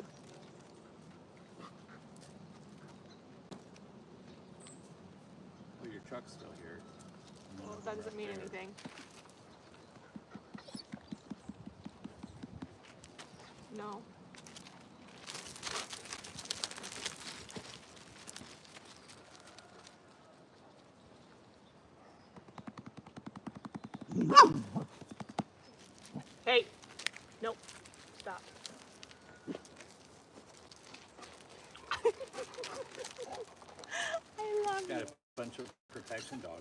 I got a bunch of protection here. Yeah, if you thought you couldn't get near the house with 10 of them.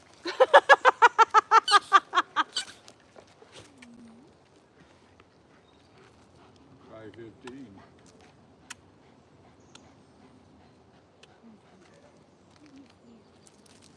Oh, that must be the tsunami warning. I can't hear it. It's all doo, doo, doo, Yeah. doo. Doo, doo, doo, doo. I don't know where Omen went. Omen! Up there. Oh, there he is. Okay, Holly's got him.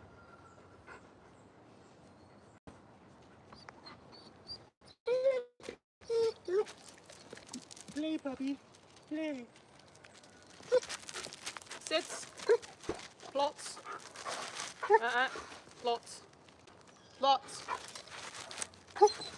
Plots. Cooper. Plots. Plots. Watch out.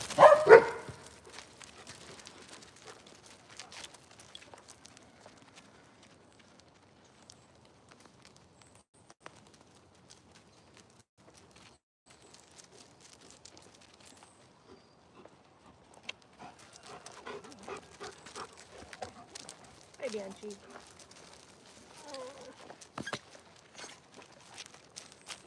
Ah, puppies. Letting them get good poops out before I take them in my truck. Gotta get your poops out. I don't need you to. Hi, Billy.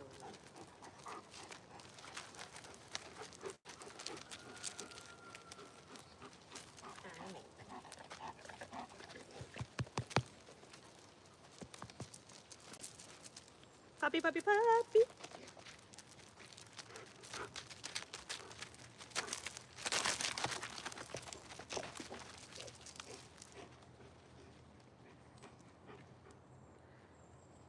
I love how, like, so they don't really live together like normally. They seem pretty independent. Yeah, but if you're sitting down, they're like, oh, we'll just dog pile you.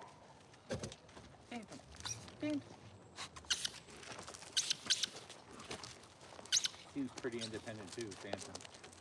Yes and no. She likes to be with human.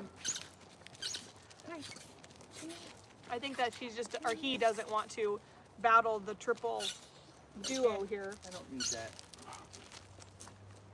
Are you feeling neglected? No, she's getting attacked by puppies. Uh-huh. They try to kill her. Gemma hates her. Arr. All right, guys, ready to go home? Now you're all calmed down. Let's go take you to Ryland. Go enjoy the rest of our day and go get our computer work done. We got to finish our annual report. And my face.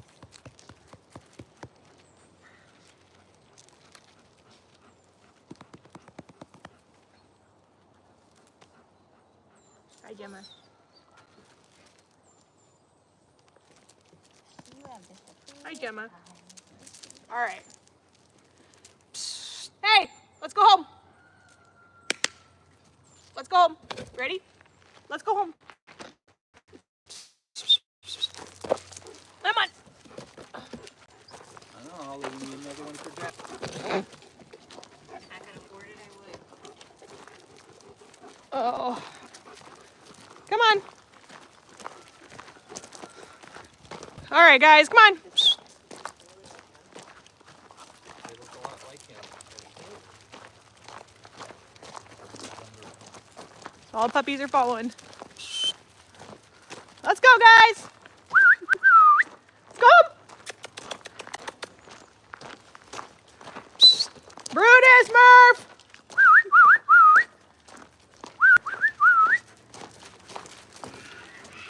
Go potty if you need to go potty.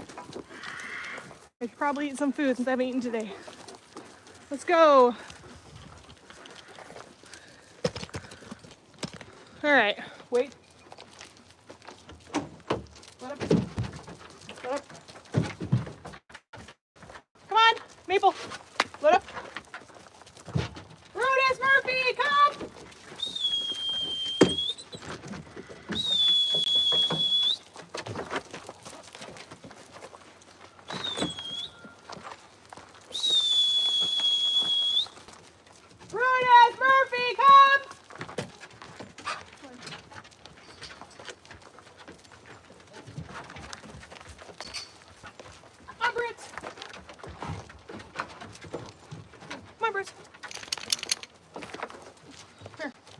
He's like, I don't want to get over there with those puppies.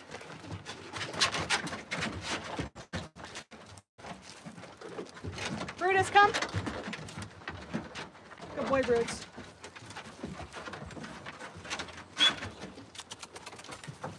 Murph! Where's Murphy? Murphy here. Murphy. Halfway. Halfway. Let's go. Halfway. Murphy, come on.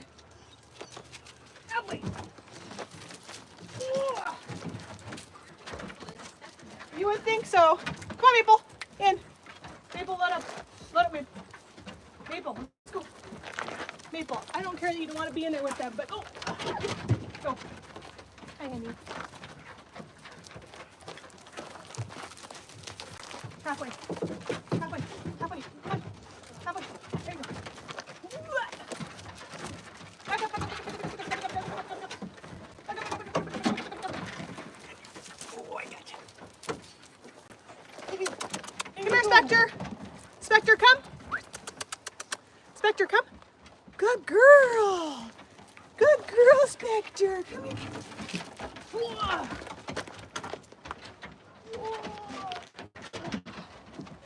What? At least they're not opposed to cars after such a long ride. Okay, there's 10 dogs. I have 10 more or 5 more at home. So I gotta go let those 5 out to go play and do all that stuff. But anyway, have a great rest of your day. Do you have a group photo of all you and your dogs yet? No. You don't? Not of all of them. Some of them, like 8 or 7 or so. I don't have all of them. No AI. Can you take 6 of these pictures that I have of all my different dogs and put them with them all? No. On that note, you guys have a great rest of your day, and we will see you all. God, just playing with dogs, I went up to 184 people. All right, love you all. Have a great day. Bye. Maybe.